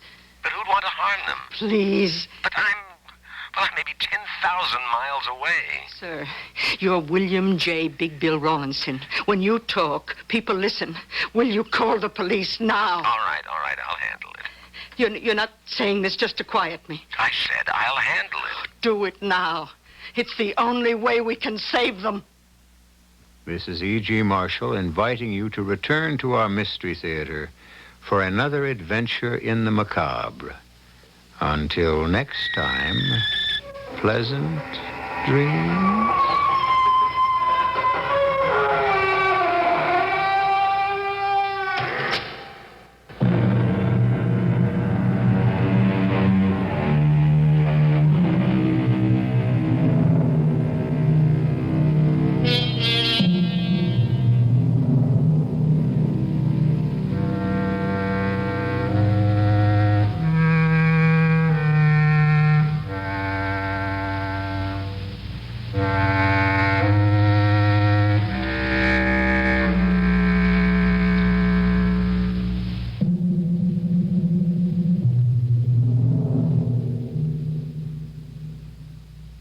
The preceding program was broadcast with the permission of the Columbia Broadcasting System.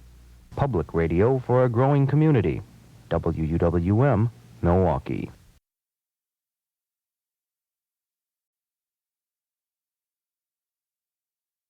Broadcast permission for the following program is made possible by the Columbia Broadcasting System. The CBS Radio Mystery Theater presents...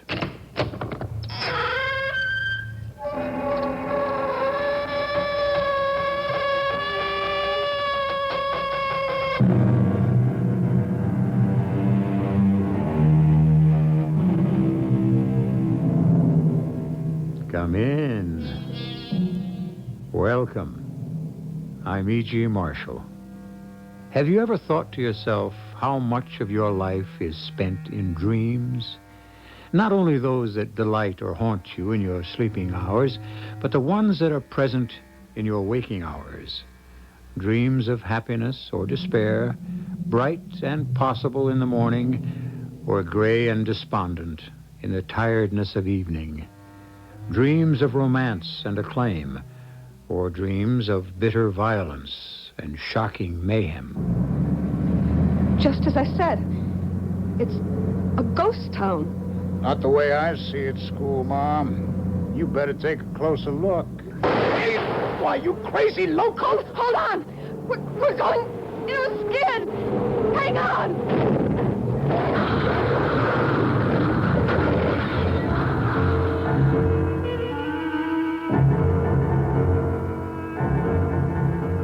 Our mystery drama, Ghost Town, was written especially for the Mystery Theater by Ian Martin and stars Lois Nettleton.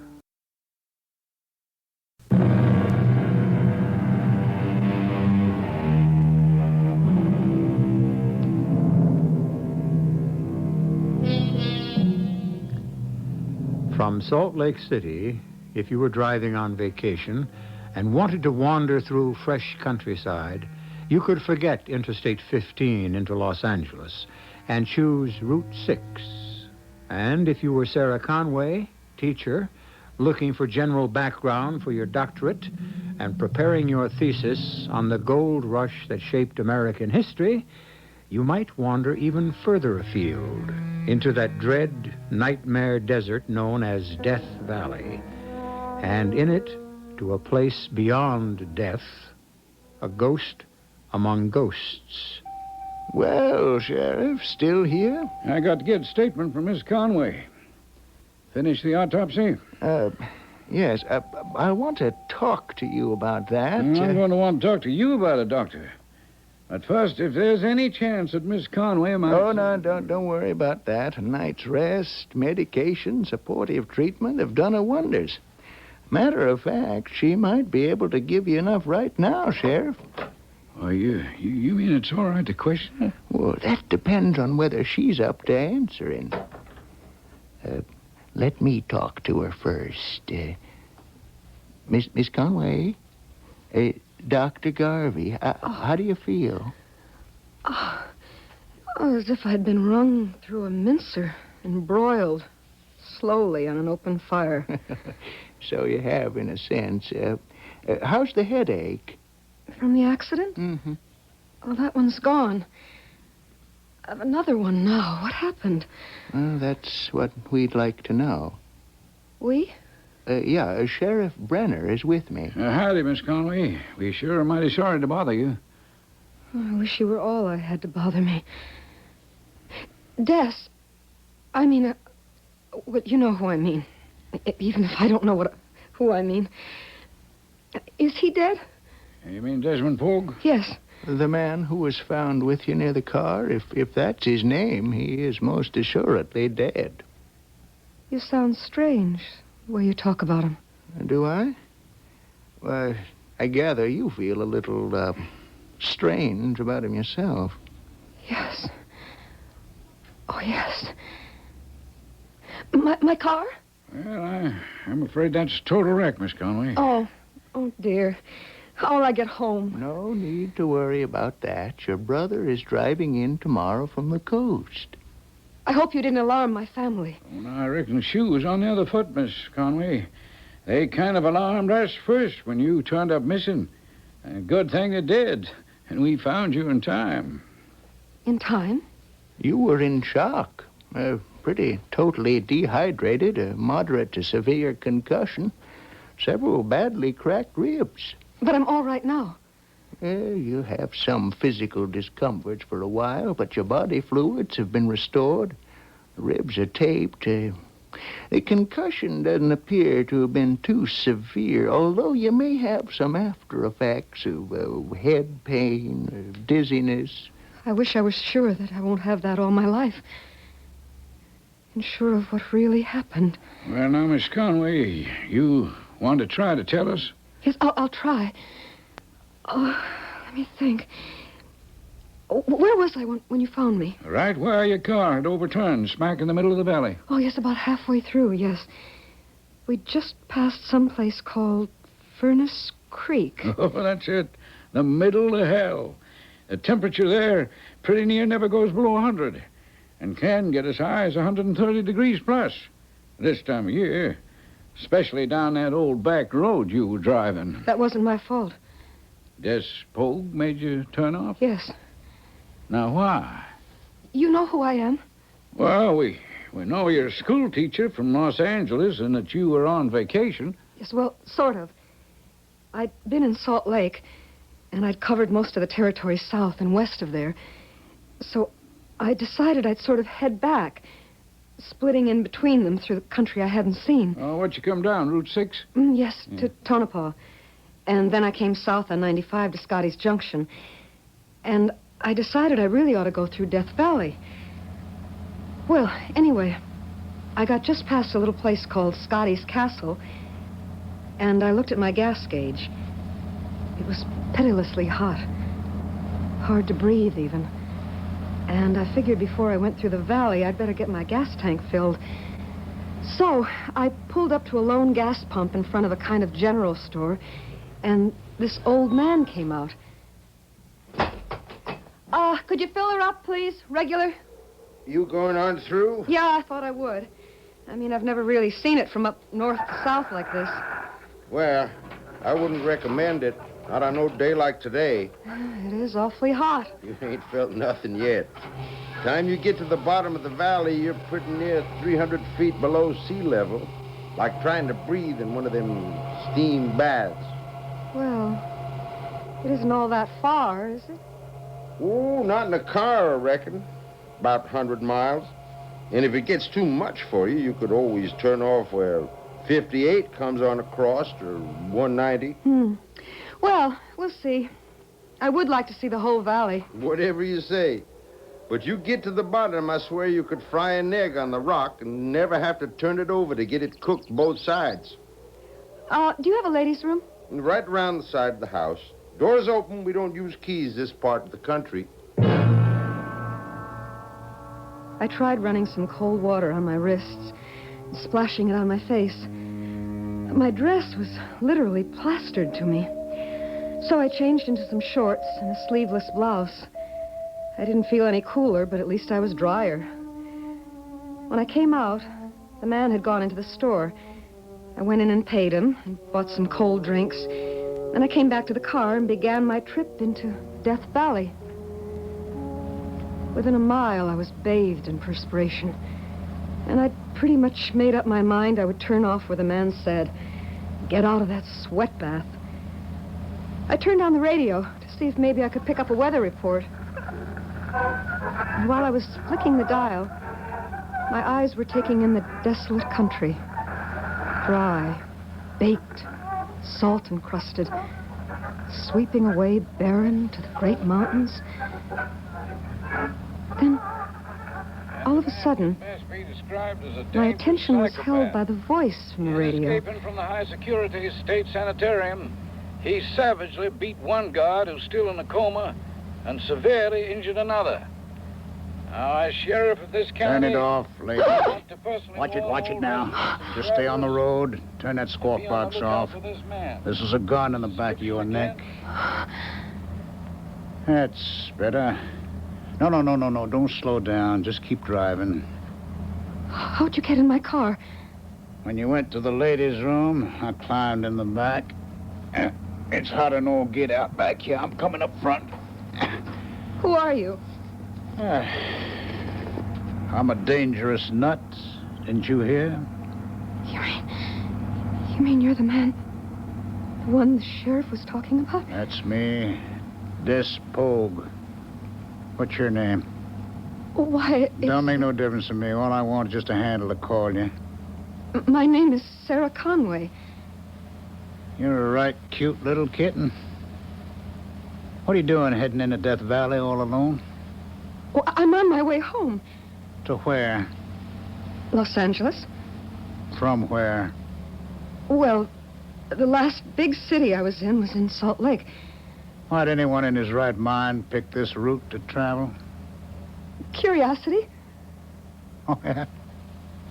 You know what that did? Killed the cat, didn't it? Or maybe the kitten?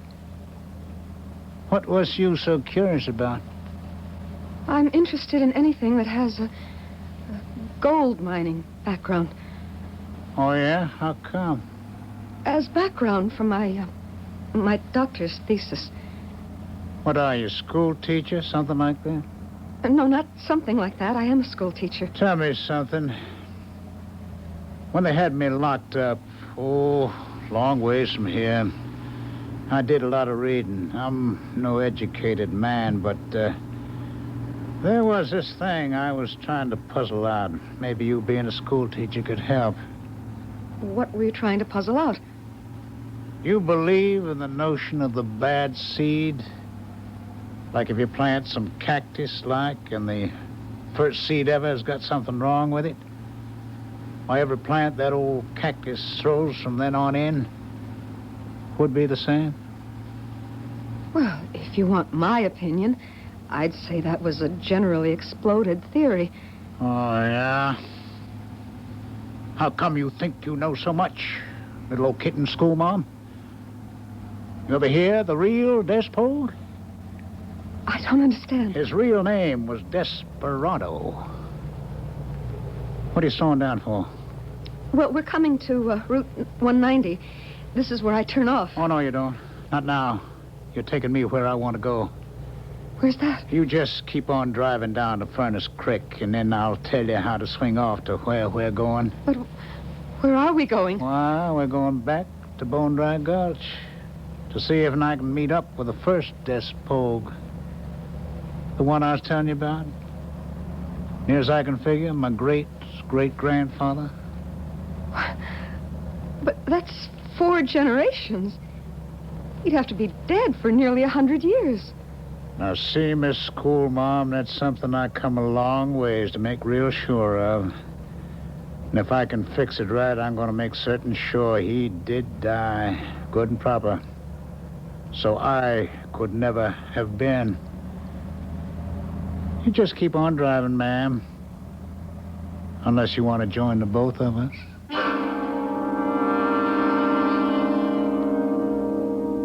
The tall, dark man with the brooding eyes sitting beside her in the front seat seems relaxed and calm enough, the gun held loosely in his hand.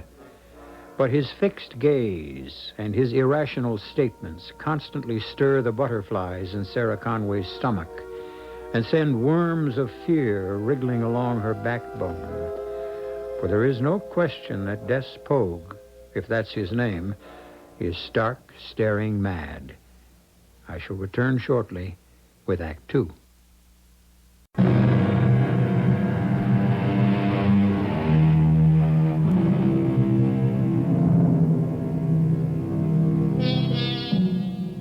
Sarah Conway's small, capable hands are white-knuckled now from grasping the wheel so tight. For 20 miles since they left Furnace Creek behind them, the man beside her, his eyes hooded, has sat immobile. But the big, muscular hand that holds the gun is steady, and the barrel is sighted straight towards her heart. Then, all of a sudden... You can start to slow up around this bend. What for? There ought to be an old road forking off to the right, going on down deeper into the valley. I don't think there's any road along here. Of course there is. How else do you get to Bone Dry Gulch? But it doesn't show on the map. I reckon it might not at that. Bet the town don't either. The town? Bone Dry Gulch. I thought you were talking about a place. There isn't any town of Bone Dry left. Well, I've read about that. And... Now, hold it. Ah, there she is. Right there. There what is? The road. Can't you see it? That's scarcely better than some old outgrown wagon tracks. I can't drive down that. Well, Miss Sarah, man, we just purely ain't gonna walk in this here heat. Go on, start a-going and turn off. But it's too steep. I wouldn't want you to come to no harm, but I can't drive. And I can't leave you behind. And I don't want to use this gun. Less than I have to. All right. I'll try it. All right, nice and easy. Don't worry. Now, what was you saying you read about Bone Dry? Oh, it isn't there anymore. The town, I mean. All it is now is a ghost town. That a fact? I only know what I read. What did you read, ma'am? Well, sometime after the Civil War, there was a gold strike here. I guess most of the claims weren't worth working because all the settlers except one sold out to one man. Oh, I've forgotten his name. Well, that'd be Revett Chalmers. I guess we read the same books, ma'am. But the vein petered out, and the town was abandoned. Is that what you're here for? Looking for gold? No. I'm looking for something a whole lot more precious. What? If I was a preacher, I guess I would say my immortal soul. I don't quite follow you. Well, that's just it, you see. I hope no one ever does. And no one ever should have followed down from the very first. The very first? That was a rich load while it lasted, ma'am. And no one sold out his claim who wasn't forced to, which at the end was all but one. A man named Ross. Oh, yes, that's right. He made the first strike, didn't he? Yes, sir. And Revett Chalmers couldn't get him out fair and square. So he sent for the man called Desperado Pogue. Only nobody dared call him that first name to his face. They made do with Des Pogue. Your ancestor? Who came here to Dry Gulch a lone hand and left, as I believe, the same way. He never should have planted his seed. He should have died and ended there. Instead, somewheres in a long line I came from to murder and maim and hurt and kill when his black mood is on me. The sins of the fathers I didn't ask them to be visited on me. I want to bring them back and lay them where they belong, on his shoulders, in his black heart. And since I can't seek forgiveness from the Lord, to wash me out as though I had never been. But you can't go back over a century. Now, why not, if the Spirit wills? Look there. Look below us. Waiting for me, just as I said, Bone Dry Gulch. Well, just as I said, a ghost town. Oh, not the way I see it, schoolmarm. You better take a closer look. You crazy! Watch it! We're going into a skid! Hang on!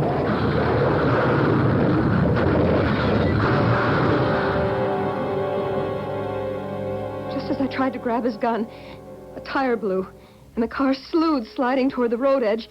Then we hit a rock and went rolling. Only one lone clump of giant cactus kept us from tumbling all the way to the floor of the valley. I must have hit my head as we turned over. By the time I could gather my wits, the tall, dark man who called himself Des Pogue was way far down below me on the winding road. As I called, "Hey, Mr. Pogue! Des! You can't leave me here like this! Hey!" He had disappeared. I climbed out and started after him. It was beginning to grow dark. And suddenly, I stopped dead in my tracks. Through the twilight, rising from the floor of the valley, from where the ghost town used to be, were the lights of a town that was far from dead. I could even hear the music from the saloon. I hadn't, till now, paid much attention to how the man had been dressed. But when I caught up with him, talking in the shadows behind the livery stable with another man, I was amazed to realize that what I had taken for plain jeans were not faded copies, but the authentic article. And slung around his waist was a cartridge belt and a gun in its holster. Hiding in the deeper shadows, I could hear them talk. I expected you sooner, Pogue. My horse took a spill on a gopher hole, broke his leg. Understand now, I don't want anything questionable. You just have to persuade Ross to get out. I'll persuade him. But inside the law. You'd settle for a fair shoot down, of course? Good. Well, then you might just sort of make an announcement that I'm your new manager. Kind of make me legitimate. I'll get right back to the saloon and lay it out. Introduce you. That's fine. You go on in. Prepare them for me. All right, let's go, Mr. Chalmers. They turned so quickly and came toward me that instinctively I started back. And as I did so, I slipped and fell right in their path. But to my stunned amazement, as they turned the corner, the two of them walked right through and over me, as if I were no more substantial than the shadows around me. And in that moment, I realized that not only was I in a ghost town, but I was more ghost than anyone in it. I must have fainted. When I came to, I found I was being lifted by a tall, fair-haired young man. There. You just take it easy, Miss Ross. I got you safe. Take you right to the buggy. Who are you? Oh, Chad Stevens, ma'am. Your daddy took to worrying when you didn't come back from town before dark and sent me on in from the mine to check up on you. It's a good thing I did. Why? Well, I found you lying right here by the stables. Heat must have got to you. You feel right enough to sit up on the buckboard seat, Miss Sally, or would you rather lay down on some blankets in the back? Oh, no, I'm all right. Chad, did you say? When you start to tell me you don't know who I am, I know you're not yourself. I have to admit, tonight I'm not. Well, now what's wrong, Miss Sally? How come you didn't pull out of town before dark? I got caught up in what Rivette Chalmers was up to behind everyone's back. Hmm? Like what? He's bought himself a hired gun. Ever hear of a man named Pogue? Desperado? Oh, I surely have. If we got him in bone dry, we got just about as much as any man can handle. You know about him? How much? He's one of the deadliest guns in the territory, and if Rivette Chalmers imported him, your dad's got his back to the wall. That's sure bad news. How do you know Pogue is here? I drove... I rode in with him. Well, from where? I saw him ride in. And I heard him meet with Chalmers and what they're planning to do. Well, I'm right anxious to hear that myself, but first, hey, boy, get up. Hey, you better get on back home and have a council of war with your daddy.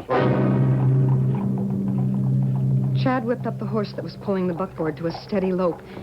His own horse, bridle looped around a stern post, picking up behind us. I no longer knew where I was bound. What was infinitely more important, who I was anymore. Sarah Conway, B.A., M.A., headed for a Ph.D., or someone named Sally Ross, a century before my time, headed back to meet a father I wouldn't be able to recognize, with a man named Chad I'd never seen before in my lifetime. And then suddenly, we were pulling up short before a long, low ranch house built of chinked logs and adobe. And a tall, silver-haired man had greeted me, lifted me down, and called me daughter. And the two of us were sitting out on a patio, where at least there was the faintest hint of a breeze stirring to help me try to gather my scattered thoughts together. So he's brought the gunslinger in. That right, little daughter? Yeah, I guess so. You told Chad the desperado was here. I said a man named Des Pogue was. Yes, well, that's him. I guess that means we're finished. You mean Chalmers is just going to steal the mine? At the point of a gun. Des Pogue's gun. The man is a killer, pure and simple. Oh, I'm not so sure about that. What do you mean, Sally? I'm not sure how to tell you. Or anyone, Mr... Daddy. Could we talk this over tomorrow? Right now, I'm just kind of tired. Well, sure, hon. You go get some sleep. I guess we'd all better get ready for tomorrow. Though I can't say it looks as though it's got much future in it. The man who thought he was my father led me to a room with a lovely down-mattressed bed, the checkerboard counterpane. Gratefully, I snuggled under it. And a quote kept swimming through my head as sleep waved over and engulfed me. Sufficient unto the day is the evil thereof. Evil. Evil. Evil.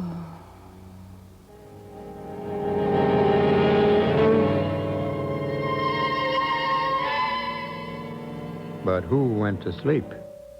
Our teacher of today, the pragmatic, cheerful, competent Sarah Conway, or a girl born 4 generations before her, who lived in another century, a girl named Sally?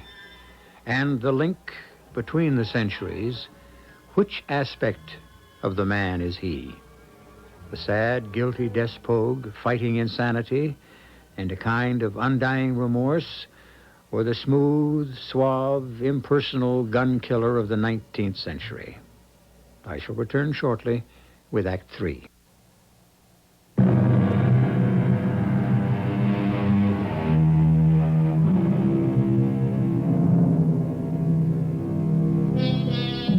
Night brings no relief in Death Valley, neither from the remorseless heat or from the problems of the day to come. From his window, tall, silver-haired Milburn Ross looks out into the night towards the mine that he first staked claim to and which he may have to give up. And in her bedroom, waking just before dawn, the girl in the bed lies wondering who she is. Sleep had been only a temporary relief. The layers of unfamiliar clothes, petticoats, the long, full-skirted dress that or the body I occupied, were stifling. But the physical discomfort was nothing compared to my mental one. I sat up, preparing to get out of the bed, and suddenly I realized a terrifying thing. The action was mine. Mine alone. The body of the girl lying on the bed still lay there, breathing gently, sound asleep.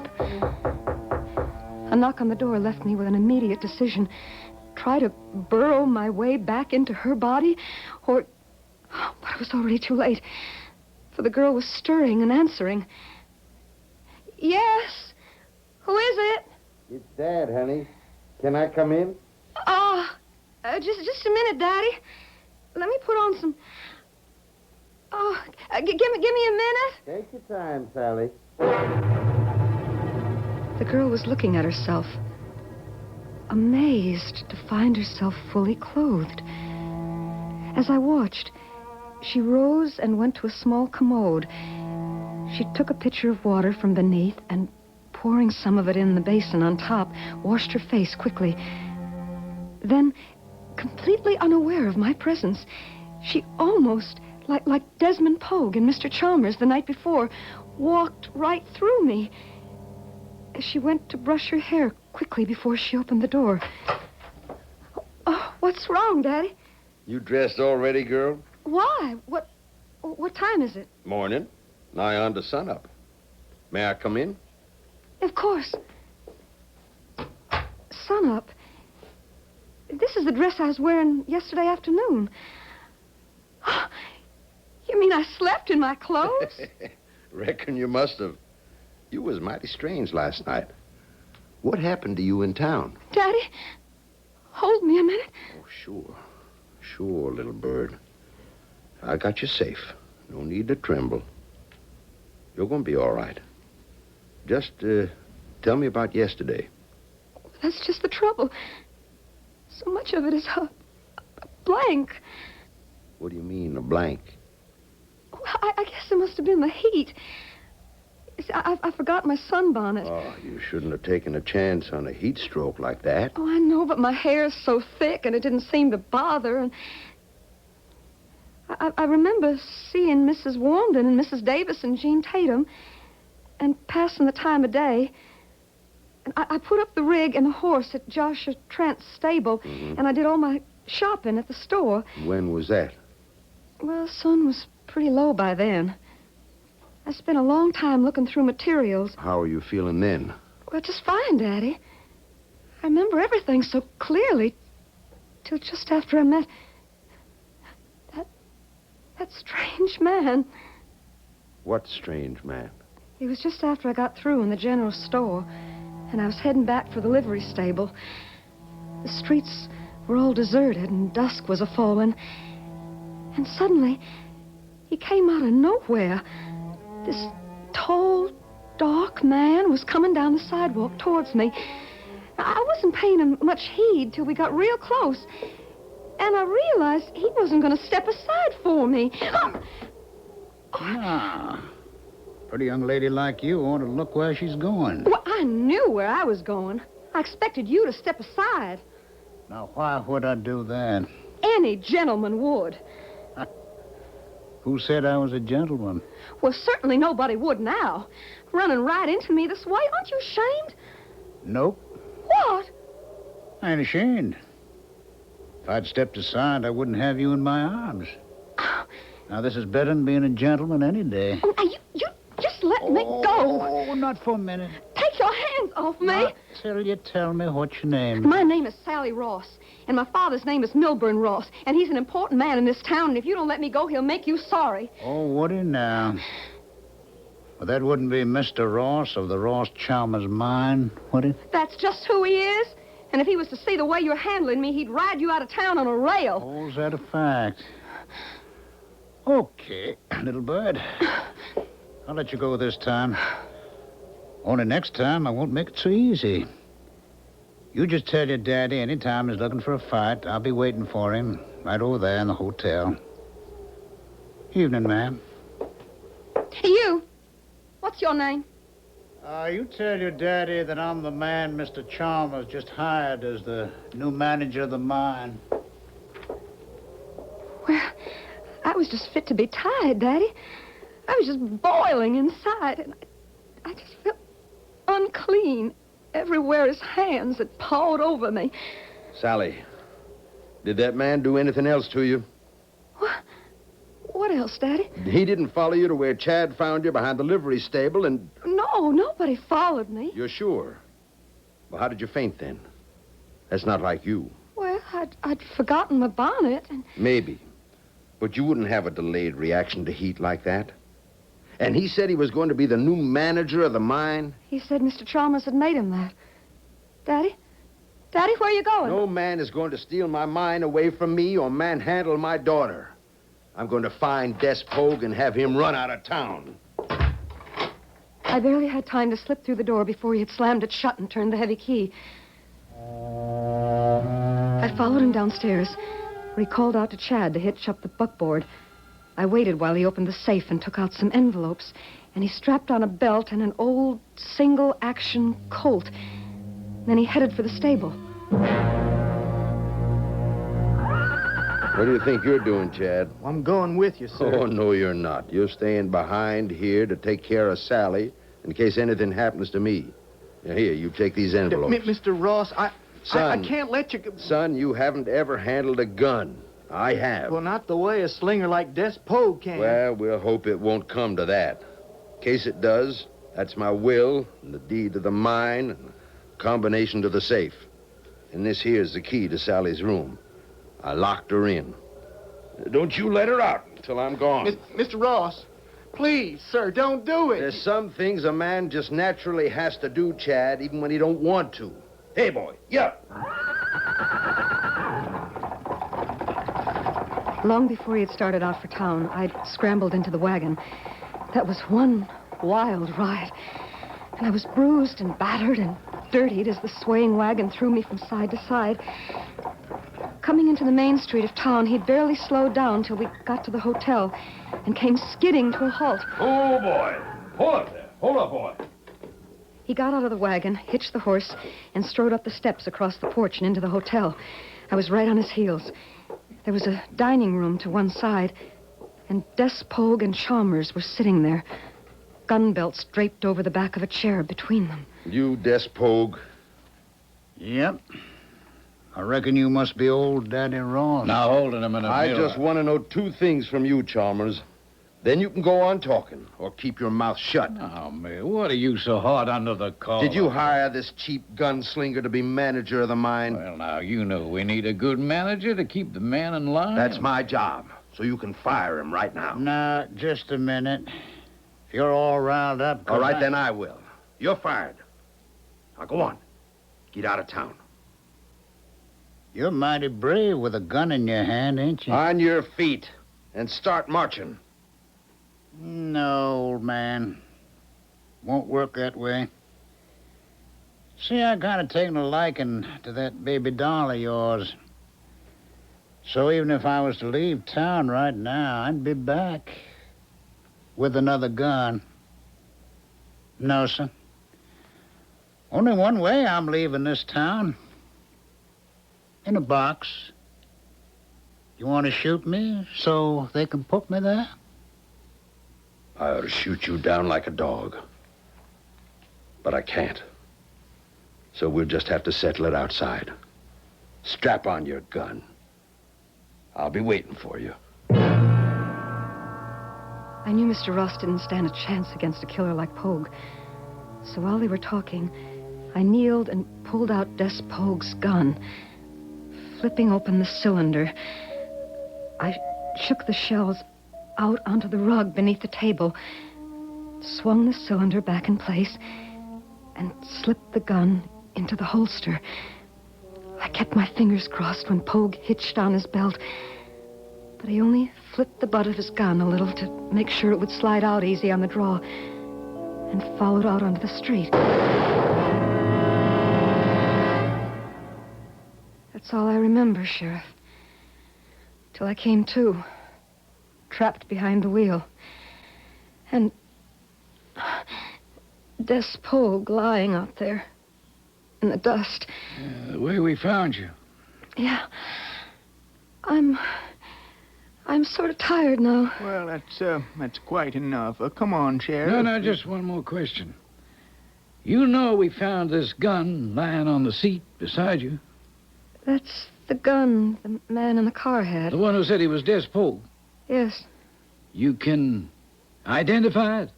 Yes. All right, Sheriff. That isn't one question. It's three. Now, out. All right, I'm going. Wait a minute. I'll join you.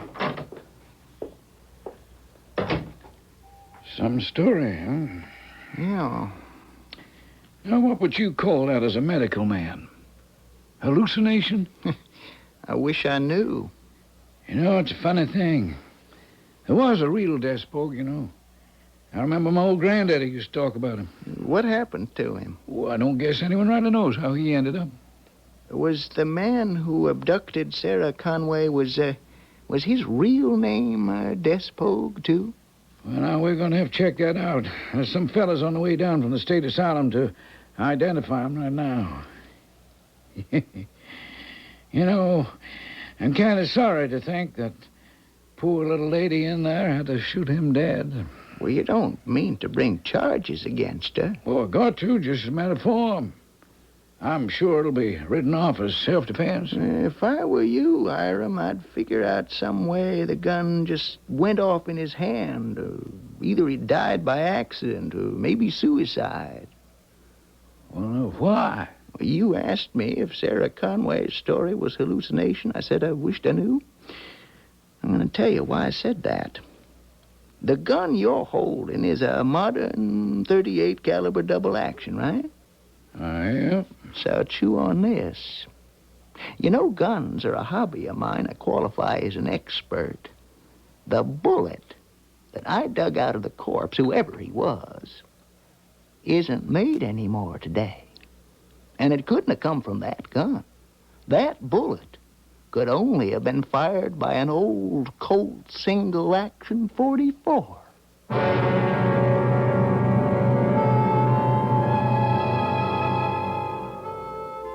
Truth is stranger than fiction. Or is it the other way around this time? And which was the fiction? Which the truth? Sometimes it's useless to look for answers. But whatever the explanation is, both Des Pogues are dead. And the one who rode with Sarah Conway got his wish. The bad seed is buried with him in the ground. And this time it cannot grow again. I'll be back shortly.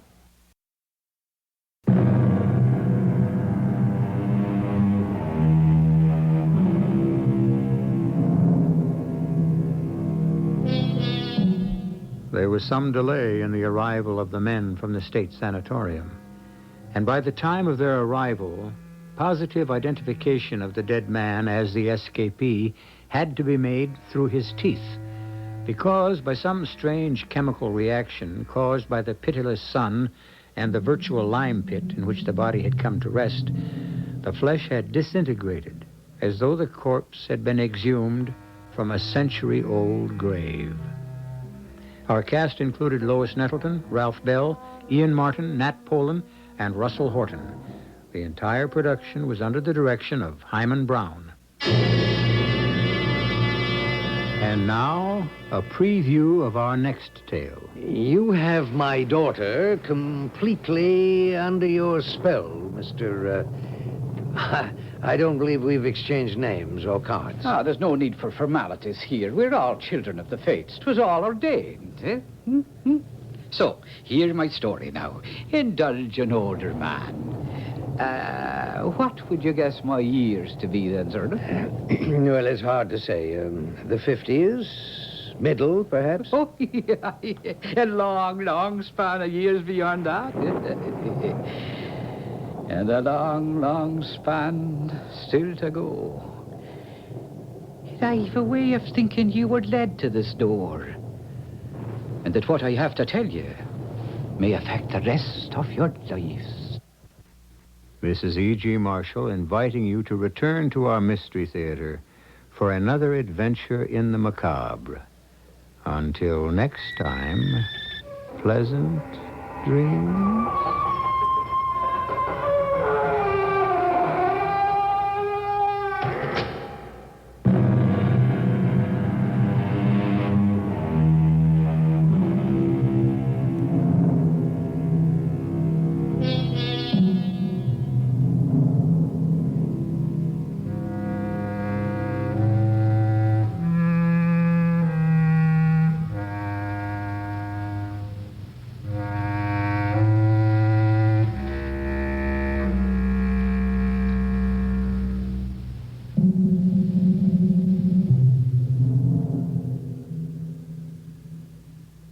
The preceding program was broadcast with the permission of the Columbia Broadcasting System.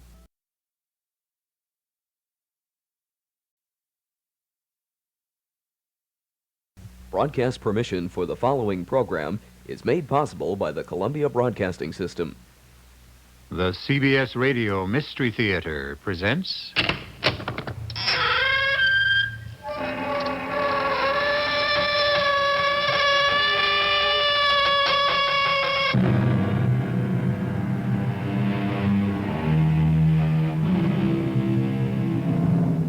Come in. Welcome. I'm E.G. Marshall.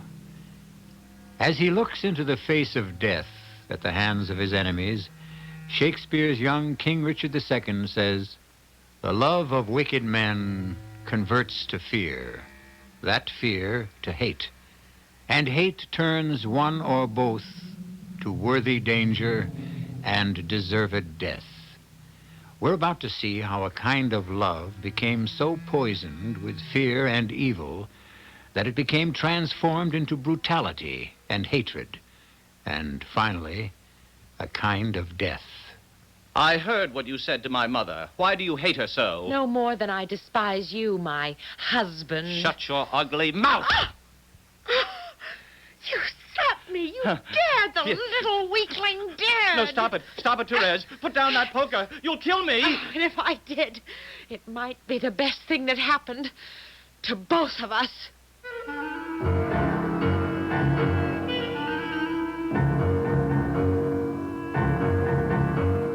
Our mystery drama, The Corpse That Would Not Die, was adapted from the Émile Zola classic Thérèse Raquin, especially for the Mystery Theater by Arnold Moss, and stars Patricia Elliott. I'll be back shortly with Act One.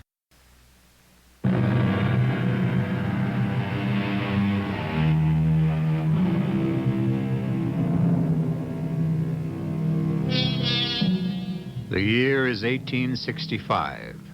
The scene, the left bank of Paris during the last few years of the reign of Napoleon III. The Passage du Pont-Neuf is a dark and gloomy corridor, no more than 30 yards long, a block away from the River Seine. The air is the wet, chilling air of a vault, for the sun never touches the Passage du Pont-Neuf. A row of run-down, dismal shops fronts on either side of the narrow street. One bears the sign, Raquin, Dry Goods. It is evening. Inside, by the gloomy light of a flickering oil lamp, the proprietress of the musty little shop, Madame Raquin, a plump old lady in her late 60s, is seated in a wheelchair. A huge red cat snuggles on her lap. Camille, my dear. Yes, Mother. You've locked the iron shutters over the shop window. Yes, I have, Mother. Therese, you've put away the needles and thread Madame Grivet did not purchase. I have, Madame Raquin. Is my cup of chamomile tea ready, Therese? Here it is, Madame. What a wonderful fragrance chamomile has. I think I would never have a night of peaceful sleep without my cup. Will you join me, Camille? Each night you ask, each night I answer. No, thank you, Mother. Now, I think only of your good, my precious boy. You are not the strongest man in the world. Tell me again, Mother, for the 10,000th time. I know. You must not mock your mother. Your mother loves you. If I didn't see that things were done for you, who would? Do you forget? I now have a wife, have I not, Therese? Yes, Camille, you certainly have a wife. And you're as strong as I am weak. And beautiful, what's more? What else could a man ask for? What I do, Camille, I do. For my own good, I know. Oh, Francois, you're getting heavier every day. You've grown to be the biggest cat in the neighborhood. And the handsomest. Well, thank goodness tomorrow is Thursday. I'll have to put more oil in the table lamp. Oh, and have you seen that there's enough firewood for a really good fire? Inspector Michaud likes a warm fire. Yes, there's plenty of wood. We mustn't let Police Inspector Michaud think we're pinching pennies. Not with your 40,000 francs in the bank, we mustn't. I'll take your cup, Madame, if you're finished. By the way, I've asked a friend of mine to join us at Domino's tomorrow night. Fellow employee at the office. Who is he? What's he like? Tall, handsome. Name's Laurent Duchesne. The women can't keep their eyes off him. Or their hands. Fancies himself a portrait painter. You'll like him, Mother. So will you, Therese. I look forward to meeting him. 10 o'clock, bedtime.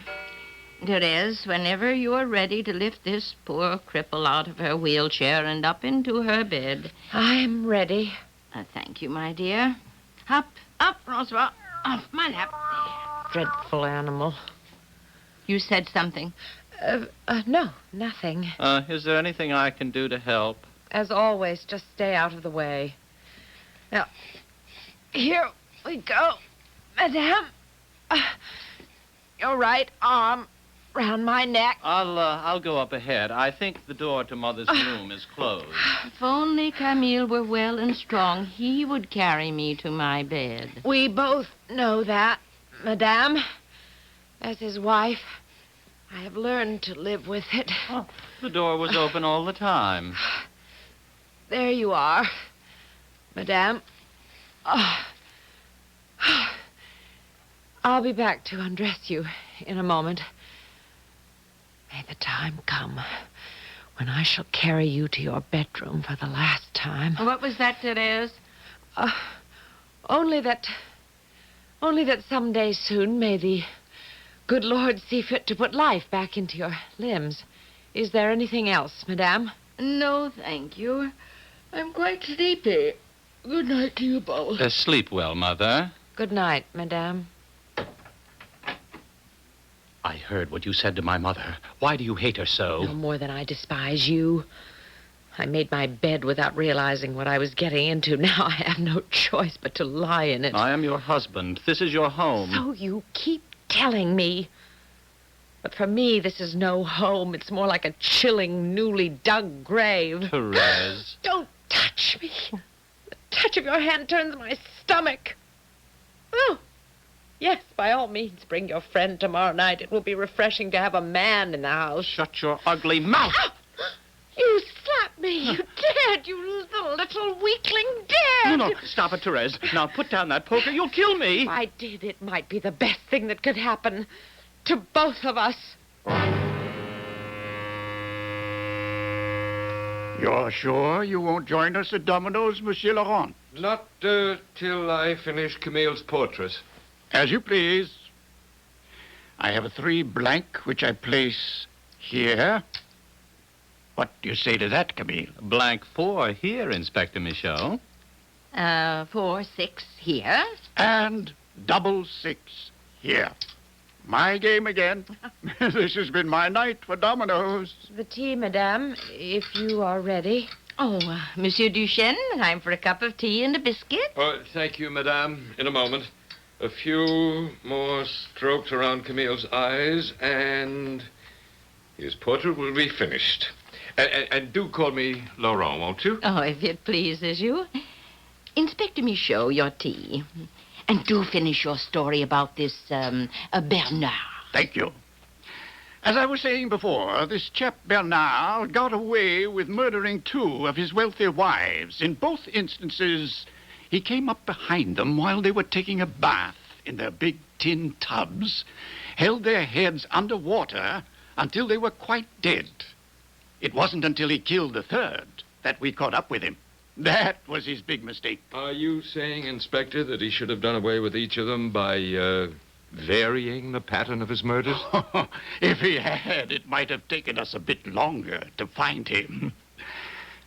You brew a tasty cup of tea, Therese? Thank you, Inspector. Laurent, when may we look at my portrait? After we've had our tea, dear friend. I think you'll be pleased. You paint from models, of course. Oh, of course. Women models? Oh, certainly.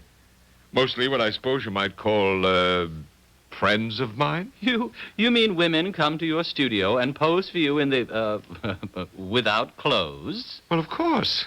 Why not? Well, that must make you feel ever so funny. I know it would make me feel strange. I wouldn't know where to turn my eyes. Really, Camille?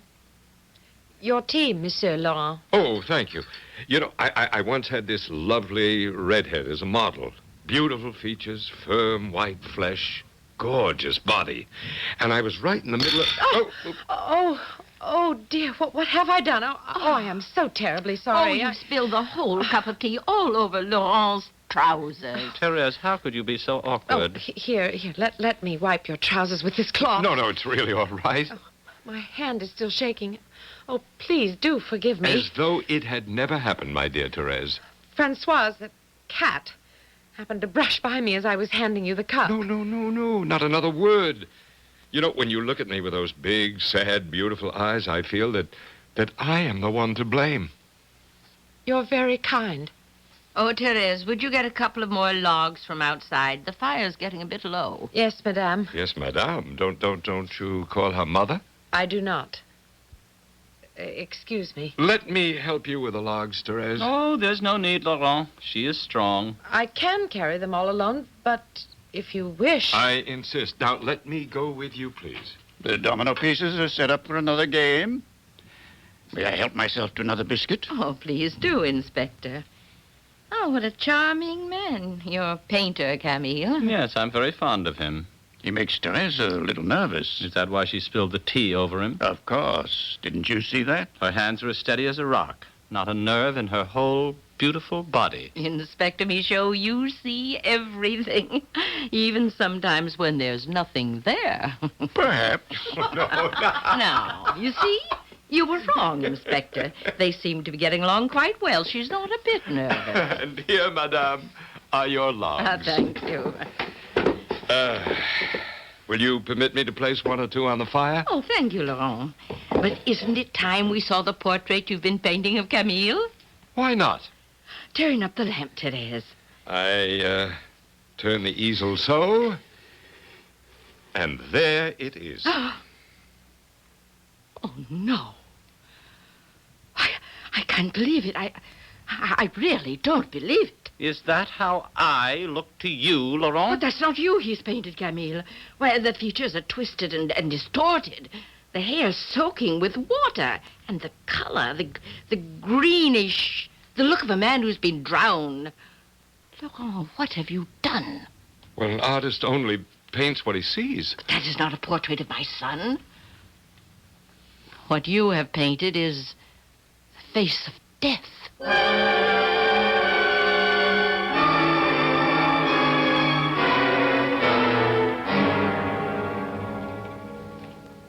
Laurent, my darling. Oh, how wonderful it is to be here in your little studio. How happy I am that you're here. Oh, if you could only know what I've been through these past few months. Oh, buried alive in that horrible shop.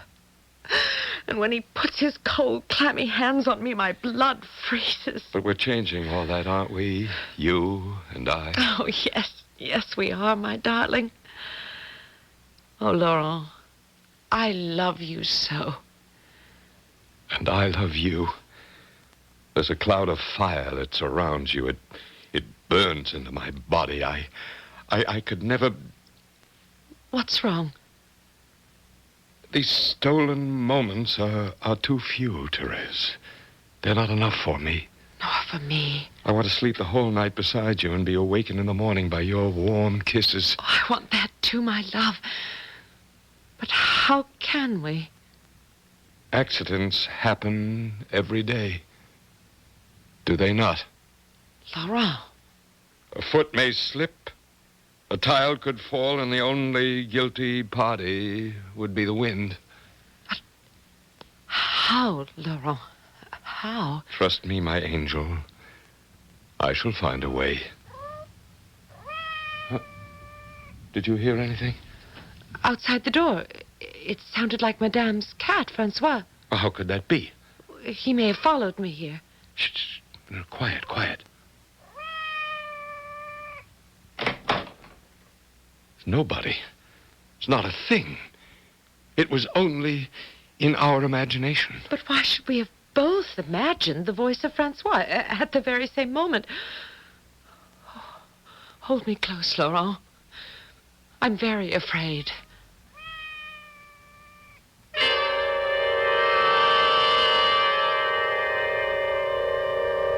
Ralph Waldo Emerson, a wise man that he was, observed that whenever a man commits a crime, God finds a witness. That every secret crime has its reporter. Laurent and Thérèse Raquin have already committed one crime, adultery. They are contemplating still another. Was there a reporter to their first act? Where will their dark plans lead them? To Act Two, of course. I shall return shortly.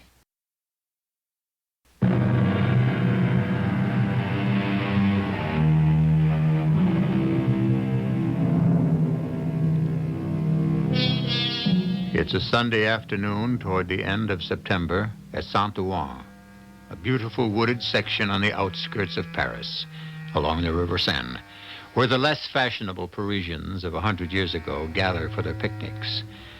On this particular morning, Thérèse Raquin, her husband Camille, and her newly acquired lover, Laurent, are in a narrow little rowboat they have hired.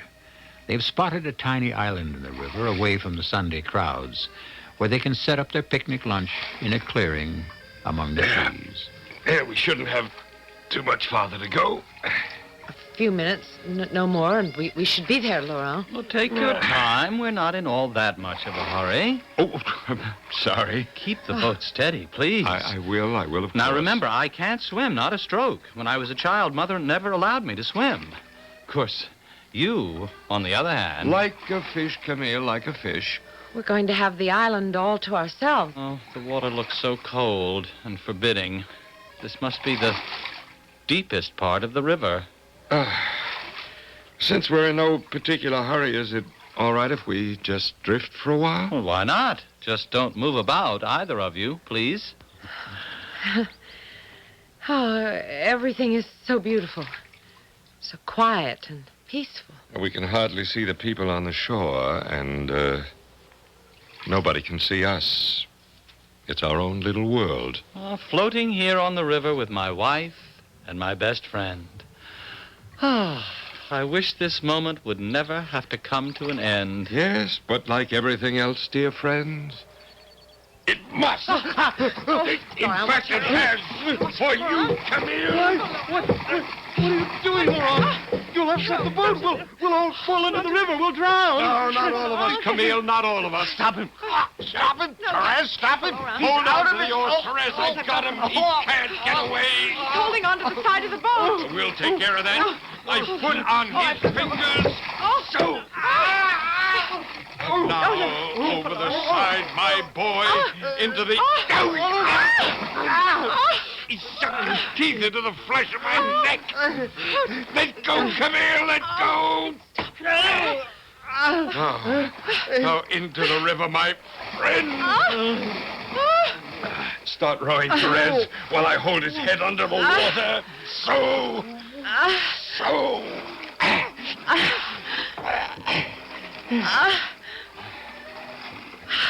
Are you all right, Therese? I don't know. I think so. Well, then don't waste a moment. Slide over the side of the boat into the water quickly. All right. From this side. And then I'll capsize the boat and join you. Help! Help! Help! Somebody help! Help! We're drowning, all of us! Help! Help!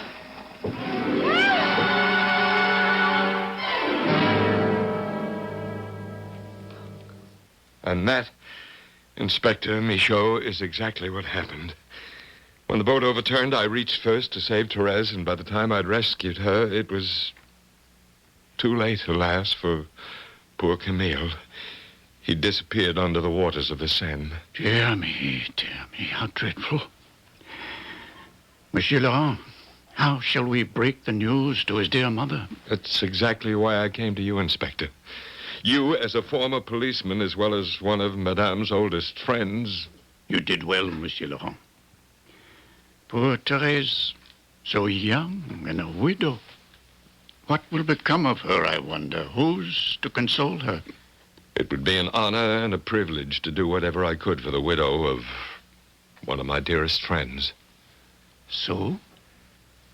I apologize to the memory of Camille for what I'm about to say at this sad moment. But if Therese would accept me, I should be very proud to be her husband. You're a fine fellow, Laurent, and most understanding. Tomorrow, the salvage men of the police will drag the river for the body. Drag? Oh, of course. There must be a proper certificate of death issued by the city coroner at the morgue, because officially, legally, where there's no body, there is, of course, no death.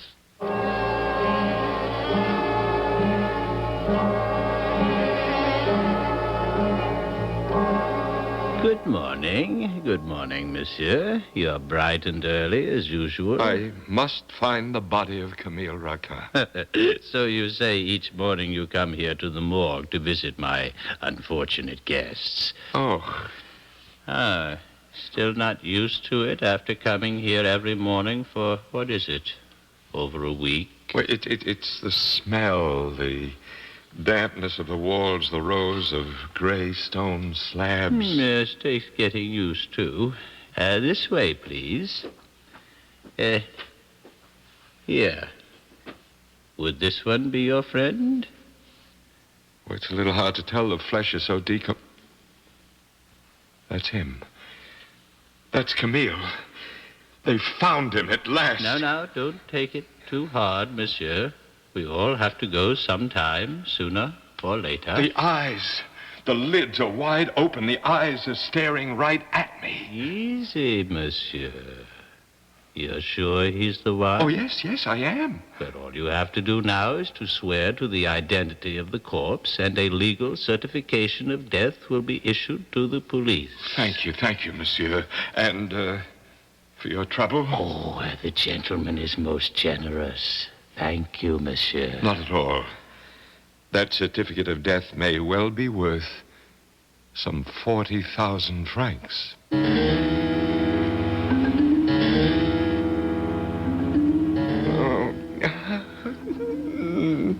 Laurent? Laurent, are you all right? Wake up. Wake up, you're shivering. Oh, Therese, I managed to doze off for a moment. I had another horrible nightmare. So did I. Tell me, what was yours? It was before we were married. It was a dark, starless night. I'd left my studio, was running through the streets to you in your bedroom. I got to the passage, to the back door. I lit a match to light my way. It went out. I lit another. In the dim, bluish light, I heard weird voices. I thought I saw monstrous shapes against the walls. It It was hard to breathe. I climbed the steps. I opened the door, which you had left unlocked. I quickly undressed. I got into bed where you, all white, were waiting for me. I started to kiss you. Yes, yes. What then? It was not you, but Camille, as I had seen him in the morgue, green, disfigured, his hair plastered to his face by the waters of the river. Oh, how dreadful. The corpse held out its arms to me, cackling hideously, poking out a stump of a black tongue from between its white teeth. Oh, Laurent. And then a moment later, I was standing in front of a cracked mirror looking at the red scar on my neck, the one Camille had ripped into my flesh with his teeth. And as I looked, with Camille's grinning face behind mine, the wound grew larger and larger, eating a black hole into my neck on fire. And always his twisted face behind me, mocking me with his dead yellow eyes. Oh, Laurent, go back to sleep, if you can. Tell me what you dreamed. It was much worse. Much more frightening. I, too, dreamed of a time before our marriage. What happened? Well, it was a time when I loved you and you loved me. A time when the touch of your lips on mine, your body against mine, was the only reason for my being alive my entire life. What happened in the dream, Therese?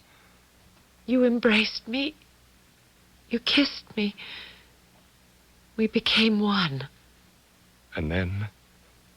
Then I awoke, and I found myself biting into my pillow to stifle my sobs as I used to when Camille was still alive. Oh, how long has it been since you wanted to touch me, Laurent?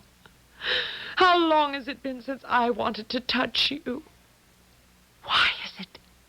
Since the day we murdered Camille, we've never once desired each other. I don't want to talk about it. To me, that is the most horrifying thing that could have happened to both of us. Because now, Laurent, we are both murderers, with nothing to hold us together.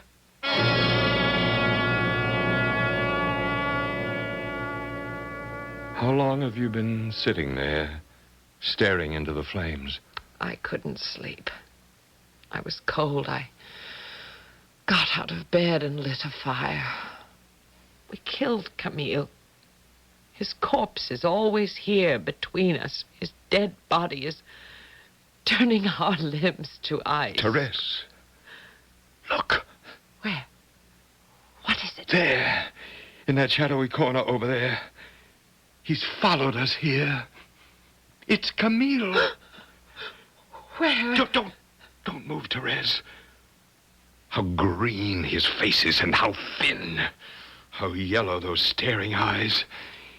He's come back from the grave. Quiet, Laurent. You'll wake Madame Raquin. What shall we do? You fool. Look closely. Have you forgotten? Wait. It's only his portrait. The one you painted that Thursday night, the first time we met. Of course. His portrait. By the light of the fire, it looked so... Turn it to the wall, Therese. No, I can't. I can't go anywhere near it. Then I will. I'll do even better. What are you looking for? My large hunting knife.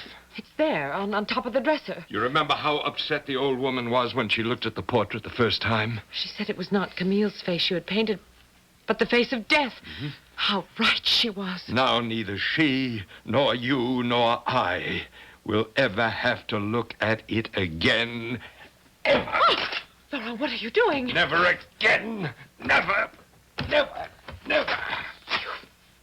You've ripped the portrait to shreds. And with it, the last memory of Camille. For both of us, I hope.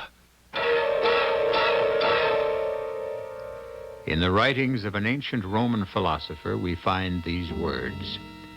A man who has done another man an injustice can receive no greater punishment than to have done the injustice.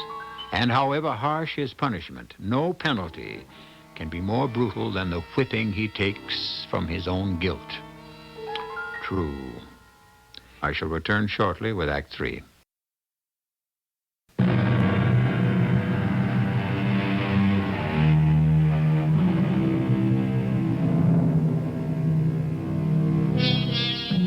Oh, what a tangled web we weave when first we practice to deceive. The guilt starts piling up and in the end destroys us.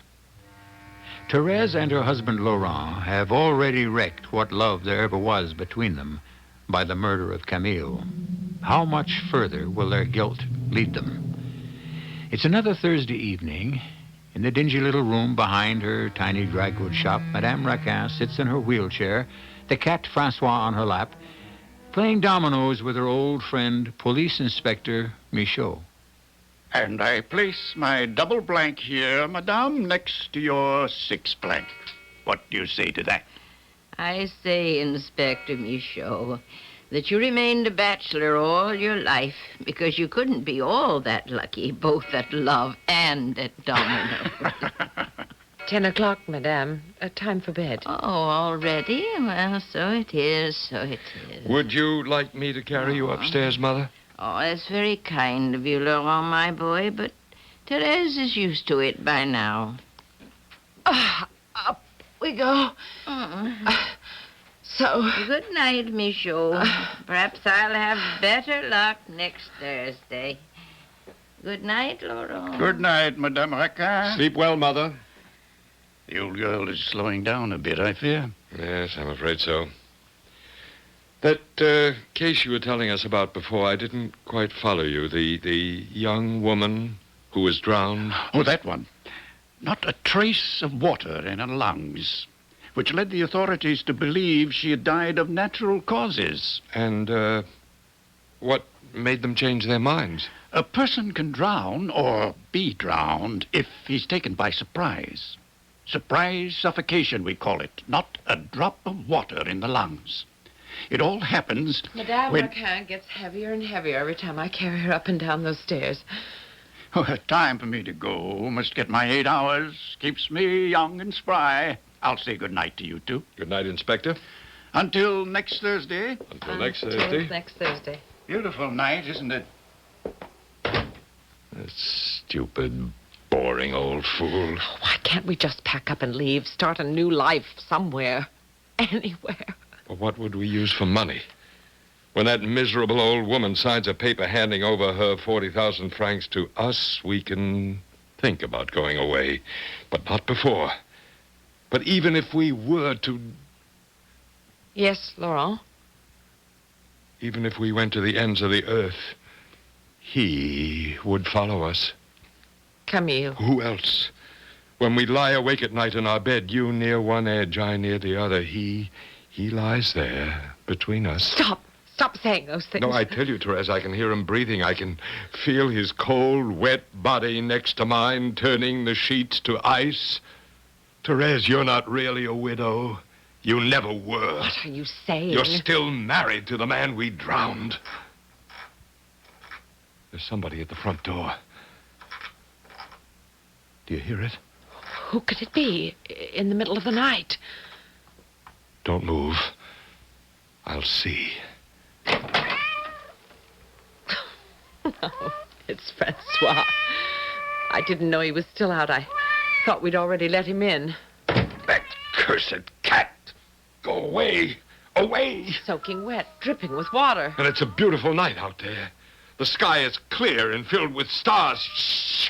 Don't you jump onto that table. Give me that iron poker, Therese. No! Get down off that table! Look out, Laurent. He's getting ready to spring at you. I'm not afraid of him. He's going to spring for your neck. Watch out! Look at those unblinking yellow eyes, how they stare at me.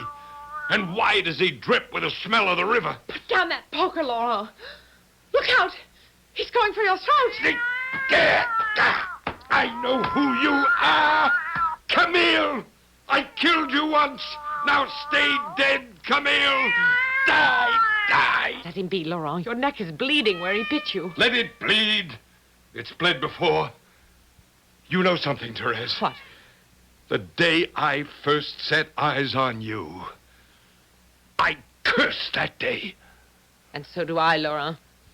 That was the blackest day of my life.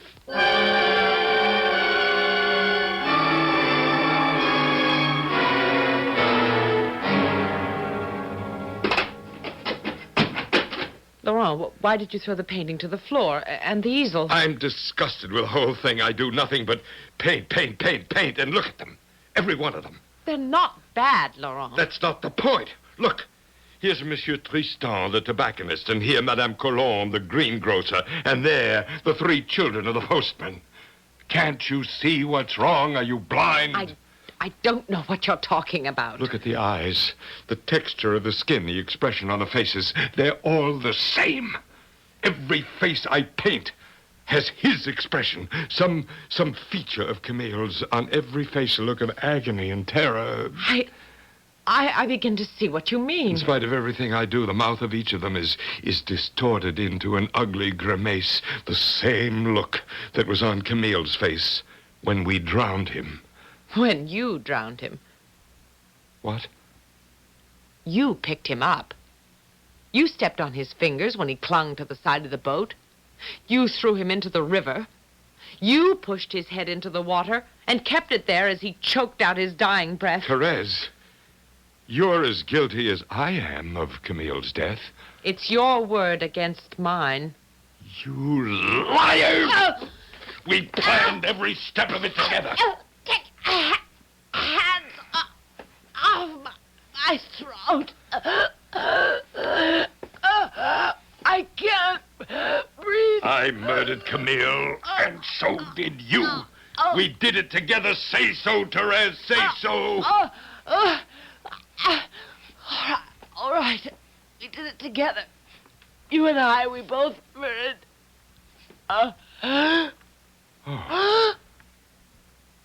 Madame Raquin, what are you doing here? I heard every word you said.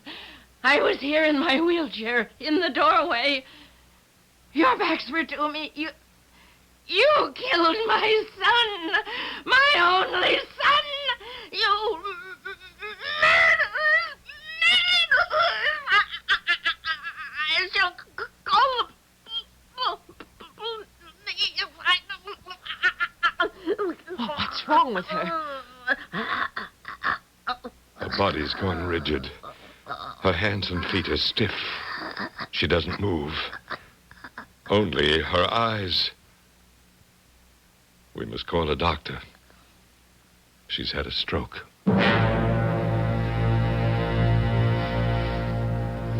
Easy with her now, Laurent. Now, hold the chair still while I put her into it.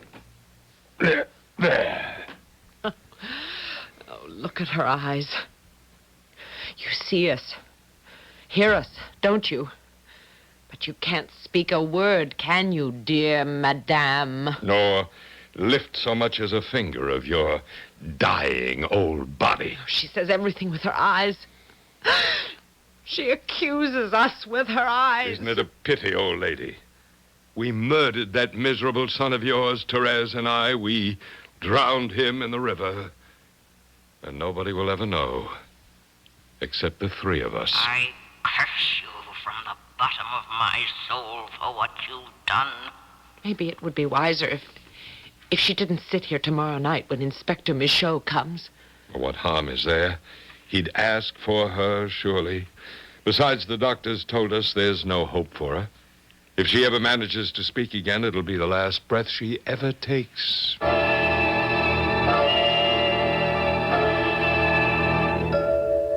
Shall we wait for Therese? She'll be down in a moment. Let's set up the pieces for the game, shall we? And how is my old friend, Madame Raquin? Ready to watch our dominoes game for the championship of the evening? I can see the light of anticipation shining in your eyes. And how is the good Francois? Unfortunately, Inspector, the poor creature is still limping from whatever he did to his leg. He sits there like some red-haired monarch, silent on Madame's lap, glaring at you, Laurent. Sorry to delay the game, Inspector Michaud. Ah, there you are, Therese. We're all set. I'll sit here, between you and Madame. You begin, Laurent. All right, I begin with a 4-3 piece. Followed by my 3-5 piece here. Mm-hmm. And a double 4, so. Wait. Oh, Therese. Look. Well, what is it? Madame Raquin. Her right hand. It's moving. Ever so slowly. With the greatest effort. She's forcing it up the leg of the table. Well, this is the first time she's moved since her stroke. Look at her eyes. She's moving the tip of her index finger. Trying to get our attention. Yes, madame, what is it you want? What can we do for you? If my strength holds out, you'll know. Just watch my finger. I'm trying to trace a letter on the oilcloth. She's made a T. And an H. And an E. Now, an R. T-H-E-R.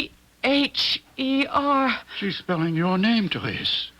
Go on, madame. We're following you. Therese and... Therese and... L-A-U-R.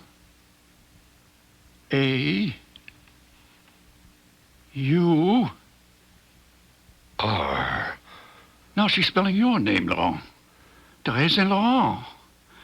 Don't stop now, madame. Go on. My strength is leaving me.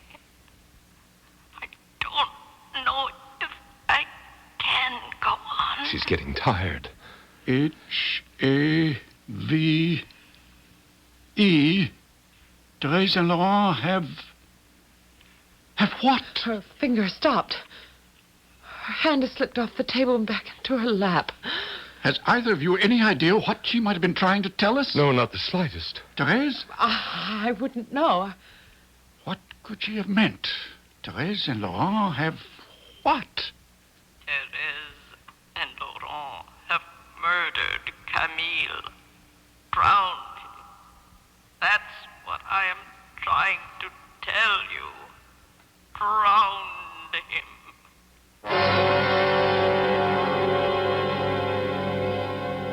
I'm going up to sleep, Laurent. It's late. How can you even think of sleep after what we saw her do tonight? We'll never be safe now. If she did it once, she could do it again. Sooner or later, Michaud will learn the truth.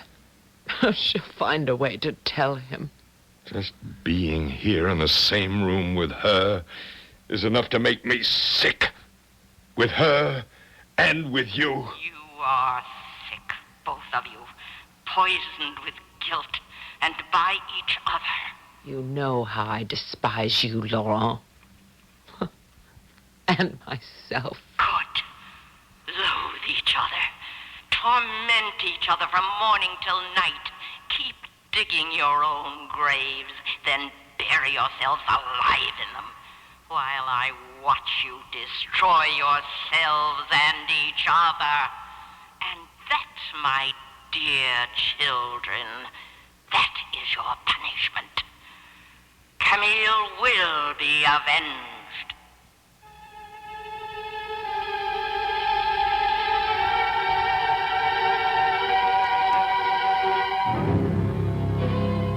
Stiff and silent, Madame Raquin sits in her wheelchair, the big red cat in her lap, feasting her eyes on Laurent and Therese, eyes that crushed them with brooding hate. Murder, though it have no tongue, will speak with most miraculous organ. You suppose Émile Zola, at age 26, as he wrote the final page of his story, remembered those lines of Shakespeare? I shall return shortly.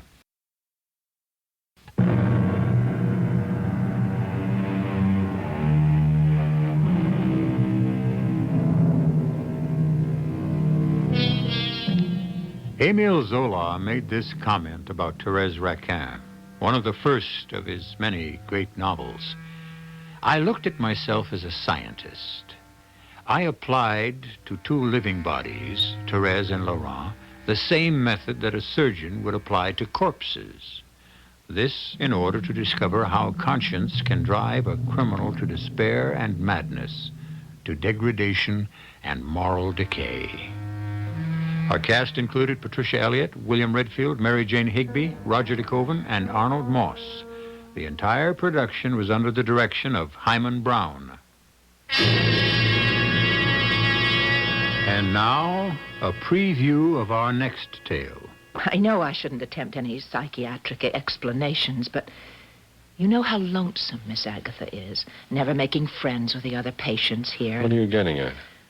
Well, it's a theory that's usually applied to children, but considering how far Miss Agatha has regressed, isn't it possible that she's invented a playmate, a protective playmate, an older sister? That's a good try, but just you concentrate on being beautiful, huh? Let me concentrate on what I heard in that empty room last night. You still insist there was someone in there? Someone or something. I know that's, as you say, weird for an accredited psychiatrist to suggest. But go through Miss Agatha's file once more, hmm? And if she hasn't got an older sister, well, we'd better start looking for an 80-year-old patient in this institution who can walk through walls. This is E.G. Marshall inviting you to return to our Mystery Theater for another adventure in the macabre. Until next time, pleasant dreams.